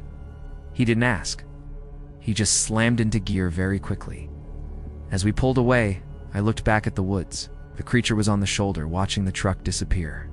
It didn't follow. It just stood like a dark statue. I collapsed into the seat, my body in total shock. The driver took me to the sheriff's office nearby. I told them a bear attack story to explain things. I knew the truth would make them call me crazy. They sent a deputy to check the cabin later today, found shredded tires and deep scratches on the logs, said it looked like a very large grizzly. I never went back to the cabin for my things. I sold the property to a developer for very cheap. I moved back to the city in high-rise rooms. I like the sirens and the hum of traffic. I like the way streetlights keep the darkness away. I never want to be that far from humans. I still have nightmares about amber eyes and gray fur. I wake in a sweat, listening for the scratching. I know that thing is still in Blackwood timber. It is waiting for the next person seeking silence. It is a part of woods we forgot about. Think we own wild, but we are visitors. I see news stories about missing hunters in the county. They never find anything but a stray boot or gun. The official reports always blame the weather or the terrain. But I know what is happening in those pines. I know the howl that shakes your very bones. I keep my windows locked and the lights on. I wonder if the creature remembers the fire I used. I hope the scar on its hand is permanent. I hope it thinks twice before approaching a cabin. But I know that is wishful thinking for me. That thing is older than the cabin or road. It is the shadow that lived before the light. I've made a new life in the city now. I have a job and many good, close friends. They don't know about the cabin or the howl. They think I just prefer the urban life crowds. I'll let them, because the truth is too heavy. I have seen the dark, and I survived. I value the safety of the concrete and lights. Sometimes I stand on balcony and look at the hills. I see the dark smudge of forest very far. I know the cycle of woods continues without me. Creatures are hunting, and silence is holding its breath. I turn back inside and close the glass door. I pull curtains tight and turn on the television. I am safe in my box of steel and glass. The howling can't reach me, and the claws can't. I have found my peace in the world noise. The memory of timber is a closed book now. I close my eyes and listen to the hum. I am home, and I am finally safe. Story 8, The Blackwater Mimic. The skiff glided through the narrow mangrove channel with a wet hiss against the hull. I'd been fishing these backwaters since I was a boy in the Florida sun. The water here was deep, stagnant, and the color of strong, bitter black coffee today. I usually came alone to find the best spots for snook in the shade. The heat was a thick blanket, pressing down on the humid, heavy swamp air. The only sound was the occasional splash of an alligator tail hitting the dark water. I reached a wide basin where the mangroves grew into a solid green wall. The roots looked like twisted fingers reaching into the oily surface of the swamp. I dropped my anchor, the metal disappearing into the blackness without making a sound. The silence was heavy, broken only by the constant rhythmic hum of swamp insects. I began to cast my line toward a cluster of thick, submerged mangrove roots. I felt a strange sense of being watched from the green thicket across water. The sun was beginning to dip, casting long, skeletal shadows across the mirror-like surface. I was about to pack my gear when I finally heard a sound. A voice drifted out from the dense, tangled wall of mangroves directly ahead. It was thin, raspy, and sounded like someone was in great pain or distress. "Help me," the voice called out from the dark, green leaves of the shoreline. I froze, my hand tight on the rod, listening for any more signs of life. The voice called out again, and my blood turned to ice in my veins. It wasn't just any voice, it was my own voice calling back to me. Every inflection, every tone, and every rasp was a perfect, chilling match to me. "Please, I'm stuck," the voice said from the deep, thick, dark brush nearby. I knew for a fact that no human was standing in there among roots. The roots were too dense for any man to even stand upright or move. I stood in the center of the skiff, staring at the green, solid wall. The voice didn't sound like a recording or a simple echo in the air. It had a wet, gurgling quality, as if spoken through thick, black swamp mud. I can't get out. My own voice pleaded from the dark, motionless leaves. I felt a surge of nausea as I listened to my own double calling. My own mind was struggling to process what my ears clearly heard today. I grabbed my heavy flashlight and aimed the beam at the tangled, wet roots. The light cut through the humidity, but revealed only wet, black wood and slime. There was no movement in the leaves, no sign of any human life standing. "Help me, please," the voice said, sounding much closer than it was before. It was moving along the shoreline, keeping pace with the side of my boat. The mangroves began to rustle violently, though there was no wind to move them. I could see the tall grass swaying as something large moved behind the screen. My own voice began to weep now, a pathetic and wet sound that filled. "I'm so scared. Please don't leave me here," the voice sobbed from the thicket. I gripped the pull cord of my motor, my knuckles white and my heart racing. I pulled the cord, but the engine only gave a hollow, metallic cough today. The weeping stopped instantly, replaced by a low, vibrating hum that made the skiff. The water around the roots began to bubble and churn with a dark intensity. Something was submerged just beneath the surface, moving toward my boat with a wake. I pulled the cord again, praying to any god that would listen to me. The motor roared to life. And I didn't bother with the anchor line today. I used my knife to saw through the rope, feeling the tension finally snap. The skiff lurched forward, but a pale gray hand suddenly shot out from water. It gripped the side of the boat, long fingers digging into the fiberglass hull. I scrambled back, nearly falling overboard as the boat tilted sharply to the left. The hand was followed by a head that had no eyes, nose, or ears. It was a smooth, wet dome of gray flesh that looked like damp clay. Slit opened where a mouth should be, and my own voice came out. "Where are you going?" the creature asked, its tone matching my normal speaking voice. I kicked at the hand, my boots sliding on the slick, gray, cold skin. It didn't let go. Instead, it began to pull itself upward with incredible strength. The skiff groaned under the weight, the gunwale dipping close to the waterline. I grabbed the heavy wooden oar and swung it with everything I had left. The wood connected with the gray head with a dull, wet, and sickening thud. The creature didn't flinch, its mouth widening into a dark, hollow, and wet hole. "I just want to be you," it whispered, the voice now a perfect mirror. I swung the oar again, but the creature caught it in its long fingers. It snapped the heavy wood like it was a dry twig from a tree. I reached for the flare gun in my emergency kit with a shaking motion. My hands were shaking so hard I nearly dropped the small orange plastic tool. I loaded a flare and aimed it directly at the featureless gray face. I pulled the trigger, and the red phosphorus ignited with a loud, sharp hiss. The flare buried itself in the creature's chest, illuminating the gray flesh from within. It let out a screech that wasn't a voice, a sound of tearing metal. The creature fell back into the water, the red light sinking into blackness. I slammed the throttle forward, the skiff's bow rising as I sped away. I didn't look back, but I could hear my voice screaming behind me. It wasn't one voice anymore. It sounded like hundreds of me were all dying. The sound echoed through the mangrove tunnels, chasing me down every narrow turn. I kept the motor pinned at full speed, ignoring the submerged logs and roots. I could feel the vibration of the engine through my boots in the maze. The mangroves seemed to be leaning in, trying to snag the edges of the boat. Every turn in the channel felt like a gamble with my very life. The screams were fading slightly, but the memory of the voice was still loud. I steered the skiff with a desperate focus, searching for the main wide canal. The sky was almost black now, and stars were hidden by the rising humidity. I reached a fork in the channel and veered to the right toward open. My flashlight was rolling around on the floorboards, casting crazy shadows on the trees. I didn't dare slow down to pick it up, fearing the hand reappearing. The water was splashing over the bow, soaking my clothes in the salt spray. I saw a dark shape in the water ahead and swerved just in time. It was a fallen log, its bark looking exactly like the gray skin. My heart nearly stopped as I realized how close I had come to crash. If the motor failed now, I would be a stationary target in the swamp. I kept the throttle wide open, the engine screaming in the quiet of night. The smell of the burning flare and the creature's blood was in the air. It was a chemical, rotting scent that made me gag as I breathed it. I felt a stinging on my arm and saw a small splash of ichor. The black liquid was eating into my skin like a slow, cold, dark acid. I wiped it away with my sleeve, but the burning sensation remained deep inside. I looked back over my shoulder for the first time since leaving the basin. I could see a faint red glow deep in the trees where I was. The fire was still burning, a small beacon of light in the wet woods. But beneath that light, I saw the water churning with a dozen white wakes. The things were following me, cutting through the water like sharks in the dark. They were faster than I expected, long arms acting like powerful, rhythmic, wet oars.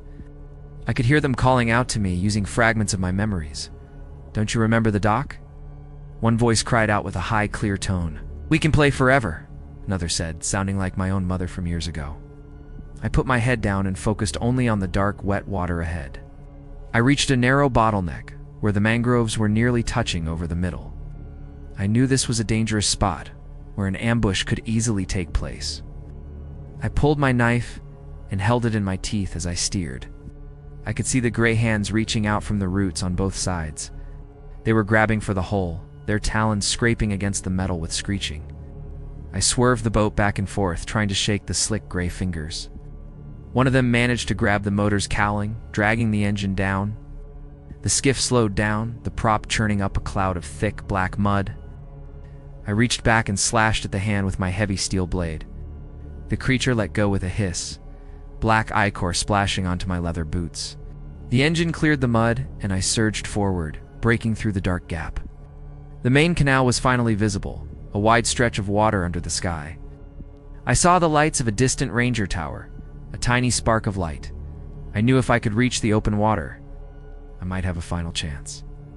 But the wakes behind me were closing the distance with a terrifying speed. The creatures began to leap out of the water, gray bodies flying through air.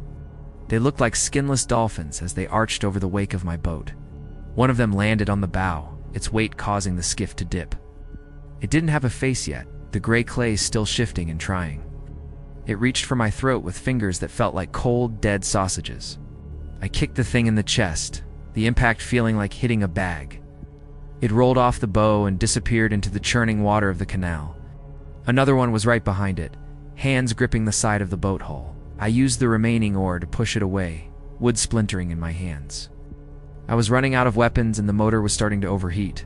Steam began to rise from the engine, a white cloud that blurred my limited vision. I knew the cooling system was clogged with the black mud and the creature's slime. I had to keep going, even if the engine seized and died in the channel. The screams were deafening now, a chorus of 1,000 different versions of my voice. They were laughing, crying, and pleading, all at the same time in the humid air. I saw the bridge ahead, a low concrete span that crossed the main wide canal. I knew there was a small rocky bank on the far side of the road. If I could get the boat to the rocks, I could jump out safely. I wouldn't have to stay on the water where they were so strong tonight. I aimed the bow at the dark rocks, the engine giving a final groan. The motor died with a loud metallic bang just as I reached the low span. Skiff coasted under the bridge, the shadows swallowing me for a long, dark second. I could hear them hit the water all around me, a series of splashes. I grabbed my bag and stood on the very edge of the aluminum bow. The skiff slammed into the rocks, the impact throwing me forward onto the land. I scrambled up the sharp, jagged stones, my hands and knees bleeding from cuts. I looked back and saw the skiff being swarmed by the gray things. They were tearing at the seats in the hull with their powerful hands. They thought I was still inside the boat, hiding under the small console. I didn't wait for them to realize their mistake in the dark tonight. I ran up the embankment, the tall sawgrass scratching at my face and arms. I could hear them realizing I was gone, the voices turning into rage. A collective howl went up from the bridge, a sound of pure hatred. I didn't look back, pushing through the thick, sharp blades of the grass. My lungs were on fire, and my heart was a hammer in chest. I reached the top of the ridge and saw the highway lights through. They were close, a line of white and red moving through the. I didn't stop to rest, my feet pounding on the hard, dry path.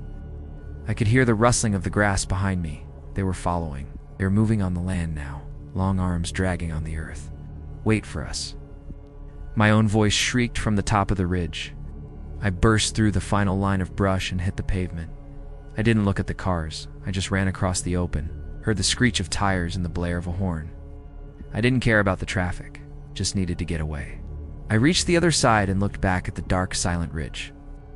A dozen gray figures were standing at the edge of the artificial light. They didn't step onto the pavement, the light of the cars holding back. They stood there in a row, 12 versions of my own terrified face. They were all staring at me with those blank, featureless, glowing amber eyes. I turned away from the ridge and the swamp and the echoing voices. I ran down the center of the road, the headlights blinding me today. The sound of the swamp was finally gone, replaced by the rushing wind. I didn't stop, and I didn't look back at those dark, reaching trees. The horror was finished, and I was finally standing on hard ground. Story 9. The Cypress Knee Trap. I entered Big Cypress National Preserve late in the afternoon, expecting a quiet swamp. The maps made it look inviting, a simple stretch of trees and shallow water. But inside, the forest felt heavier, darker, almost alive. Cypress trees rose like silent sentinels, and around their bases clusters of wooden spikes, cypress knees pushed through the mud. Each step required care. The silence pressed against my ears, as if the swamp were aware of my presence. I had come alone, carrying only a camera, compass, and small pack. My plan was simple. Photograph the deeper sections that few visitors ever see. The trails vanished after a mile, leaving only faint signs of passage. Every footstep sank slightly into the mud, echoing faintly. The air thickened as the sun lowered, filtering dim light through the dense canopy. I noticed the knees grew taller, closer, almost crowding my path. The cypress knees were strange enough at first glance, protruding unevenly from the mud. Some were short and rounded, others jagged and leaning in odd angles. Walking through them demanded caution. One misstep could result in a fall or scraped leg. The patterns they formed seemed haphazard, yet a subtle order emerged, guiding a hiker through narrow corridors. I felt unease growing in the pit of my stomach as I realized the ground felt strangely deliberate. A faint breeze drifted through the canopy, barely moving the thick branches above.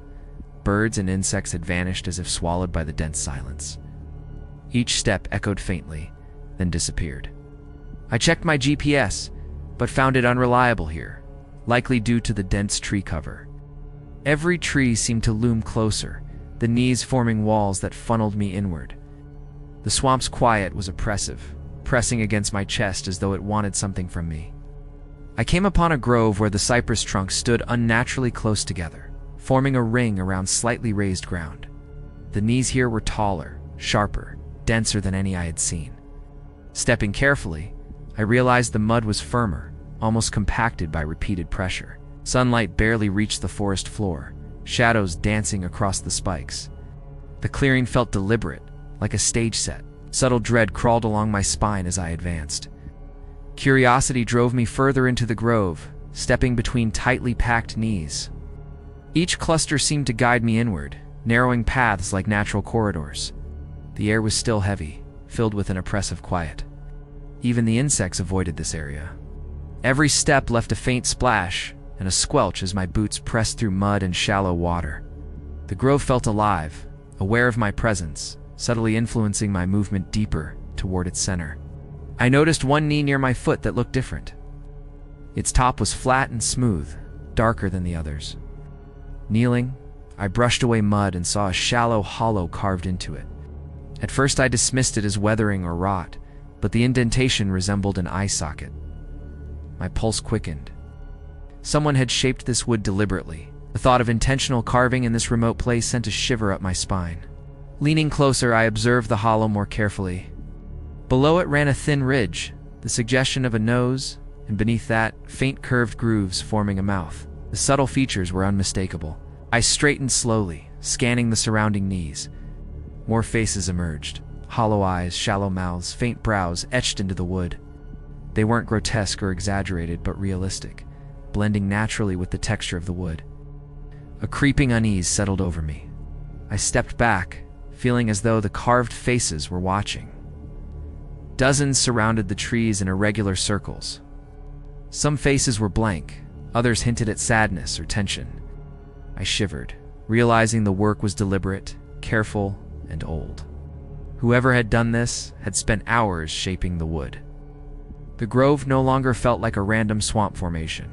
It felt like a trap, or worse, a shrine preserving something long forgotten. I wandered deeper, compelled despite fear. Paths between knees seemed to funnel me inward. The carved faces multiplied, each unique yet eerily familiar. The sunlight dimmed further as clouds passed, shadows accentuating the hollows. I thought of old missing hiker reports, recognizing faint resemblance in some faces. It was impossible, yet undeniable. Each carved face seemed to observe, waiting, as if conscious. I swallowed, heart hammering in the oppressive stillness. The air thickened with tension. Another splash echoed softly from the water outside the grove. I froze, scanning the dim light. Nothing moved, yet the sound repeated, methodical and slow. My pulse raced as I realized it followed me, tracing my steps. I tried calling out, voice trembling, but the swamp swallowed the sound. The carved faces seemed to stare from every angle, unnervingly silent observers of my intrusion. I turned to move backward, but the paths of knees seemed to channel me inward. Each step was guided, the grove narrowing as if alive. The familiar dread intensified. Some faces subtly triggered recognition. Old hiker photos I'd seen months ago flashed in my memory. One man's jawline, a woman's lips reflected in the hollowed wood. The thought of those missing in the swamp, now represented in these spikes, made nausea twist in my stomach. A soft, dragging sound came from the shallow water behind me. I dared not turn. The grove felt alive with intent, the knees pressing inward. Panic surged, but instinct screamed to stay calm, to not provoke whatever lurked unseen. The carved faces seemed more numerous, as if moving with the shadows. I stumbled, catching myself on a knee, and the sound shifted slightly, closer, deliberate, confirming I was not alone. I ran, weaving through the tight paths, dodging knees like obstacles in a trap. Each step echoed in the swamp, but the sound of movement behind me persisted. The faces, hollow eyes, and faint lips seemed to watch my every movement. The grove's center felt like a magnet pulling me deeper, even as fear clawed at my mind. My lungs burned, mud soaked my boots, but the need to escape overrode everything else. Finally, the grove ended, giving way to open forest. I collapsed briefly, catching my breath, scanning for any signs of pursuit. The swamp was silent again. I looked back once, the knees stood still, but I could feel them, as if their carved faces remembered my intrusion. My heart pounded. I realized the true horror. The cypress knees were not decoration. They preserved something human, and they waited for the next visitor to enter their trap. I stumbled along the narrow path, heart hammering, mud soaking my boots. Every carved face I passed seemed to follow me, subtle hollows like eyes tracking my movement. My mind raced as the sun sank further, shadows stretching unnaturally. The grove's paths funneled me, guiding steps toward its center. I realized with growing horror that this place wasn't random, it was a snare, and I had already entered the trap. Another soft splash echoed behind me, closer than before. I froze, listening, unable to turn my head. The grove's cypress knees pressed in from all sides, shaping the air like walls. Every carved face seemed aware, observing. My stomach tightened as the realization hit. The hollow eyes were not merely decorative, they were memorials. The missing hikers I'd read about were here, their likenesses carved into the knees, preserved in silence. I forced myself forward, retracing the steps I thought led outward.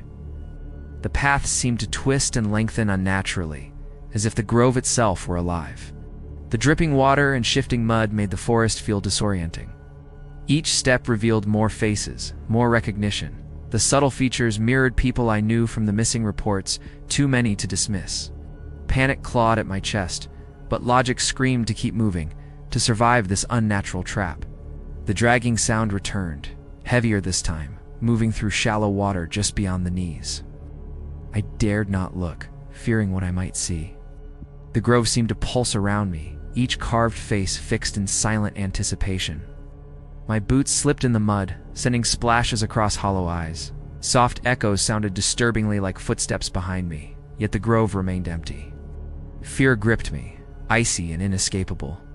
I ran blindly, navigating the narrow corridors of knees, dodging spikes as I stumbled forward. The carved faces multiplied in my peripheral vision. Shadows stretched and merged with the wood grain, making some appear almost animated. I could feel the grove guiding me deeper, its silent will shaping my path. My legs burned, lungs heaving, but the primal need to escape pushed me onward. One wrong step might leave me trapped forever. Finally, the dense cluster of knees began thinning, giving way to slightly firmer ground. I slowed, gasping, scanning the swamp for any signs of pursuit. Silence returned, broken only by distant frogs and the faint ripple of water. But the memory of those hollow eyes pressed in my mind, unrelenting. I knew the trap wasn't gone, it was patient. The grove had already recorded my presence. I had survived, but I would not be the same. I continued along a faint trail toward a marked path, refusing to glance back. Every muscle screamed exhaustion, every nerve alert to imagined movement. The sun had set, leaving the swamp under a dim moonlight, shadows stretching between cypress trunks.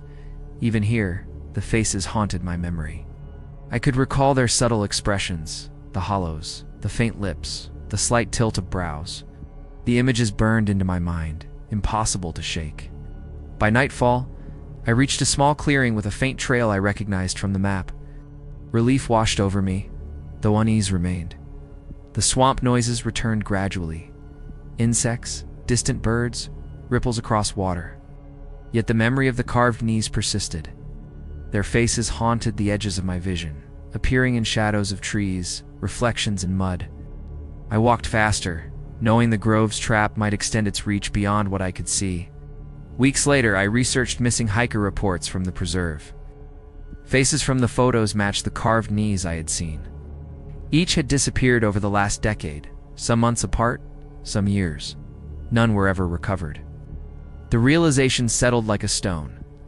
The cypress knees preserved more than memories, they held the essence of the lost. I understood now. The grove didn't just carve faces, it captured those who lingered too long. The truth left me shaken. The carved knees were traps, and anyone who strayed into the center risked becoming part of the collection. Each face I had seen reflected someone real, now permanently entwined with the swamp. The subtle hollows and ridges weren't art, they were memorials of the vanished. I shivered, recalling the soft splashes, the dragging in the water, the subtle guidance of the grove. Surviving it was luck, timing, and speed. I never returned. The preserve felt different, alive in a way I could never forget. Every time I closed my eyes, the hollow eyes stared back. The subtle curve of lips, the faint tilt of brows, they haunted my thoughts. The swamp had marked me in memory alone, leaving me physically intact, but forever altered. I could not shake the sense that the grove was patient, waiting for another hiker to stumble into its silent trap. I warn anyone who ventures into Big Cypress to stay on marked trails. The unmarked sections hide more than mud and mosquitoes. Hidden among the knees of cypress trees are faces carved with uncanny precision, memorials to those who disappeared. The grove isn't a natural formation. It is alive with history, patience, and intention. Any careless step, any moment spent wandering too long, could mean becoming part of that collection. Story 10. The Mangrove Tunnel. I had guided tourists through Everglades National Park for years. I'm familiar with every trail, waterway, and boardwalk. That morning, I decided to take a shortcut through a narrow mangrove canopy to save time. The air was thick with humidity, and the shadows of twisting roots formed intricate patterns on the water. It felt quiet, almost too quiet. Sunlight filtered through the dense leaves, creating shifting green corridors. The tourists followed closely, trusting my lead completely. The tunnel between the mangrove roots narrowed quickly, branches intertwining overhead, creating a low roof. The water beneath our kayaks was calm but dark, reflecting the dense canopy like a mirror. The usual sounds of birds and insects were muted here, leaving only the gentle lapping of water against the hulls. My sense of direction felt slightly off, but shortcuts often bend in odd ways. I urged the group forward cautiously, ignoring the creeping unease.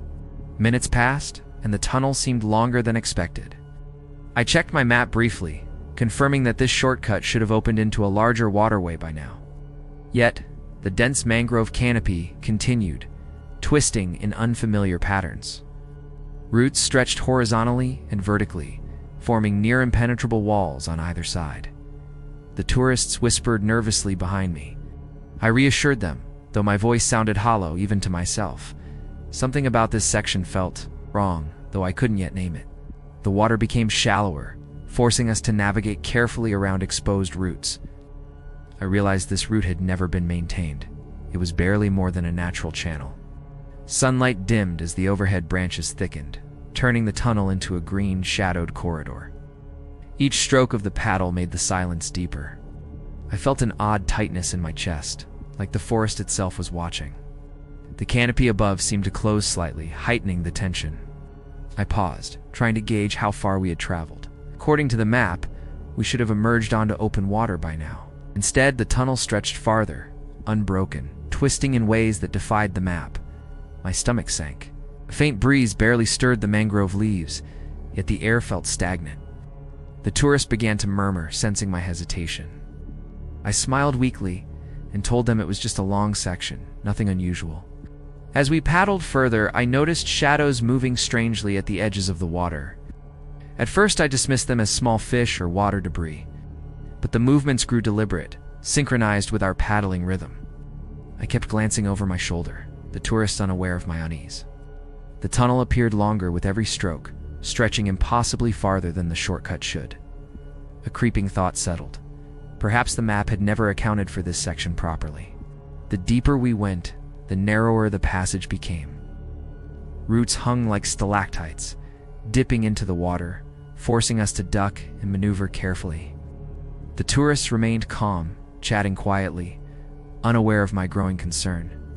I could feel the temperature drop slightly, an unnatural chill in the stagnant air. It wasn't wind, there was none. Something about this tunnel defied the natural patterns of the swamp. Time felt distorted, each minute stretching longer than the last. I realized we had been traveling through this canopy for far longer than expected. The light shifted subtly, but never fully opened into the main river. Every turn led only to more mangrove roots and narrow corridors. My voice grew tight as I told the group we might need to backtrack. Something in the water caught my eye, a reflection that didn't match our kayaks. I blinked, but it lingered, distant and shadowed. A faint sound rippled through the tunnel like dripping water echoing unnaturally. I froze, scanning the shadows. The tourists paddled unaware, chatting softly behind me. My skin prickled. Sound repeated, faint but rhythmic, almost like footsteps walking on wet roots. I told myself it was just the swamp, branches snapping, water dripping, but deep down I knew it wasn't. Something unseen was moving alongside us, matching our pace with eerie precision. The air felt thick now, pressing against my lungs, and my paddling slowed. I urged the tourists forward, keeping my tone light, but my hands shook slightly.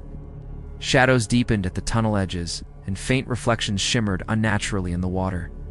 I could swear shapes moved in sync with our kayaks, twisting around the roots but never fully revealing themselves.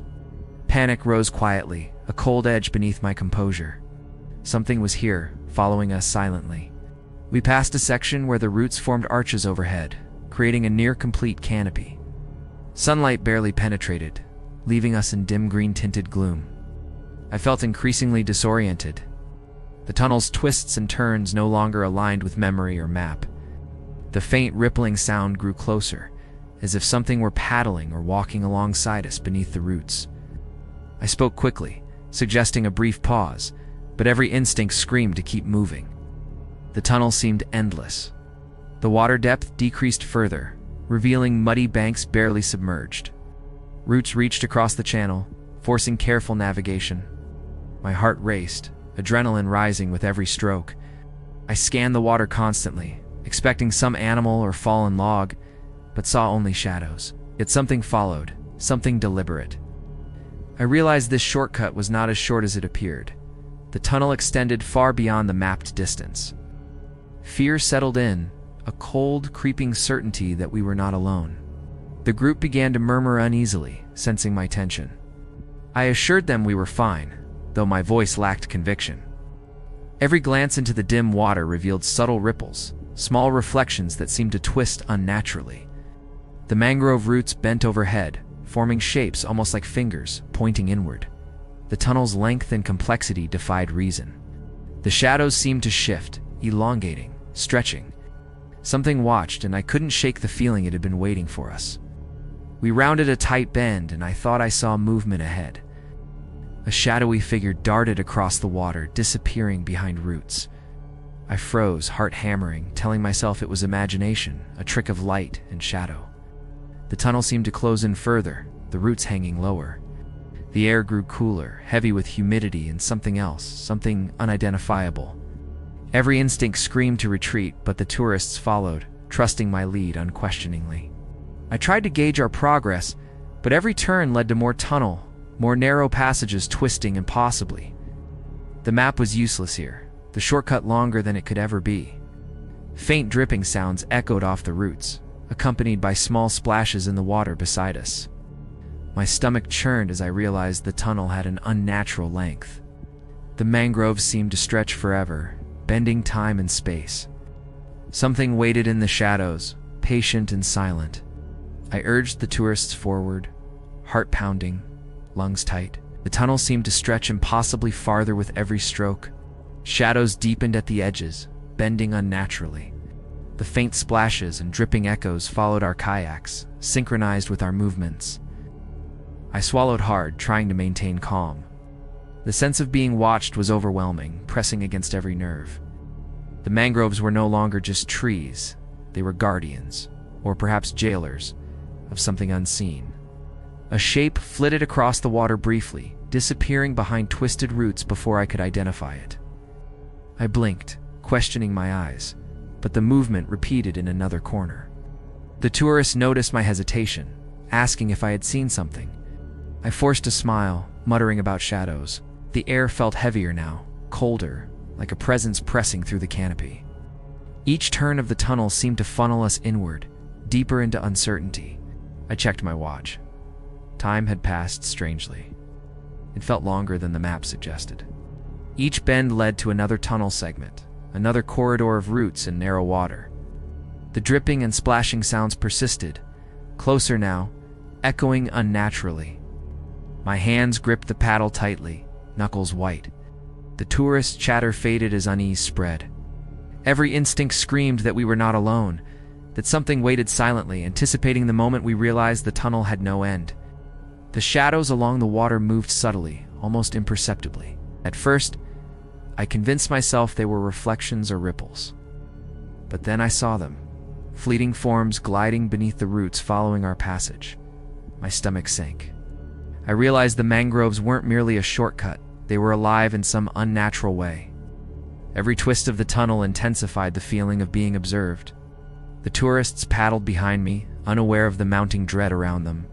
I tried to think logically, searching for a recognizable landmark or a bend that would lead back to the main waterway. The tunnel defied all expectations. Roots blocked previous exits, and every branch overhead seemed to close in further. My voice shook as I told the group we needed to continue cautiously. The drips and splashes grew louder, more deliberate. Something was pacing us, perfectly timed, watching our every move in the narrow, twisting corridor. Sweat dripped down my back, and my paddle strokes became frantic. Every segment of tunnel looked the same: shadows, roots, narrow water, dim green light. Shapes beneath the water rippled unnaturally, then vanished. I called out softly, my voice swallowed by the oppressive silence. The air seemed thick, almost viscous. I realized with a cold certainty that the tunnel's length was impossible, the path unnatural. Something in the mangroves extended beyond comprehension, waiting for us. We rounded another bend, and I saw more shadows moving deliberately alongside our kayaks. Shapes twisted around submerged roots but never fully revealed themselves. Panic began to grip me as I realized this was no natural swamp phenomenon. The tunnel stretched far longer than the map allowed, bending reality. Each turn felt like a trap, guiding us inward, deeper. I forced myself to keep paddling, though fear clawed relentlessly at my mind. The tourists whispered nervously, sensing my tension. I told them to focus on paddling, not looking around, yet my eyes scanned constantly. Shapes beneath the water shifted, almost like elongated shadows. The roots overhead bent slightly, forming subtle arcs, pointing inward as though shaping our path. The tunnel was alive, aware. Every instinct screamed to retreat, but the narrow passages left no room for turning. Something awaited us ahead, silent and patient. A faint splash echoed beside me, distinct from my paddle strokes. My stomach churned as I realized the source wasn't visible. It moved fluidly, following us precisely. The tourists were unaware, chatting quietly, trusting me completely. I swallowed hard and pushed forward, paddling faster. The tunnel seemed endless, bending space and time unnaturally. Each segment increased the oppressive sensation of being funneled into something unknown. I feared the mangroves themselves had intentions. We rounded a tight archway of roots, and I thought I saw a shadow pause briefly before disappearing. I froze, heart hammering. The tunnel narrowed, roots brushing our kayaks. The dripping sounds echoed, some closer, some distant. I realized the mangrove corridor's length defied logic. It was no shortcut. It was a labyrinth. I urged forward desperately, my voice taut with false reassurance. The forest pressed closer, patient, calculating, waiting for the inevitable. Finally, I glimpsed a faint patch of open sky ahead, filtered through dense canopy. Relief surged, but my body remained tense, every nerve alert. The shadows had vanished, leaving only the lingering echo of dripping water. I realized how long we had been trapped in that unnatural corridor. Each kayaker paddled cautiously, uncertain, sensing the tunnel's oppressive nature. The mangroves released us slowly, allowing escape only when we reached the outer edges of the swamp. We emerged onto the larger waterway. I exhaled, finally relaxing shoulders and jaw, scanning the tourists. No one spoke for a long moment. The mangrove tunnel lay behind us, deceptively calm and silent. I knew in my gut the corridor had extended beyond its natural limits, something in its design guiding us inward. The swamp's quietness was unnerving, the water reflecting dappled moonlight. We were physically safe, yet none of us felt entirely unobserved. I reflected later on what we had passed. The tunnel had been longer than maps suggested, filled with shifting shadows and inexplicable echoes. Something about the corridor felt alive, aware, patient. The Everglades had secrets preserved in its dense, twisted roots. I could still feel the oppressive watch of the canopy. The mangroves had led us through an unnatural labyrinth, and I was certain that anyone less alert might never have exited alive. The memory of the shadows, the deliberate splashes, and the low arches of roots haunted me. I could picture every twist and turn of the corridor, every reflection and echo. The tunnel had tested my perception, patience, and instinct. The mangroves had observed us constantly, unseen and silent. I resolved to warn others about shortcuts through dense mangroves. The forest is patient, and its corridors are longer and more treacherous than anyone can imagine. I never took shortcuts through the mangroves again. The tunnel exists beyond maps, twisting through space in ways that defy reason. Something unseen guides, waits, and watches within its dense roots. The tourists survived. Unaware of how close the corridor came to swallowing us, I left the swamp that day with a deep respect and dread. The mangrove tunnel is real, and it remembers every hiker who enters, patient and eternal.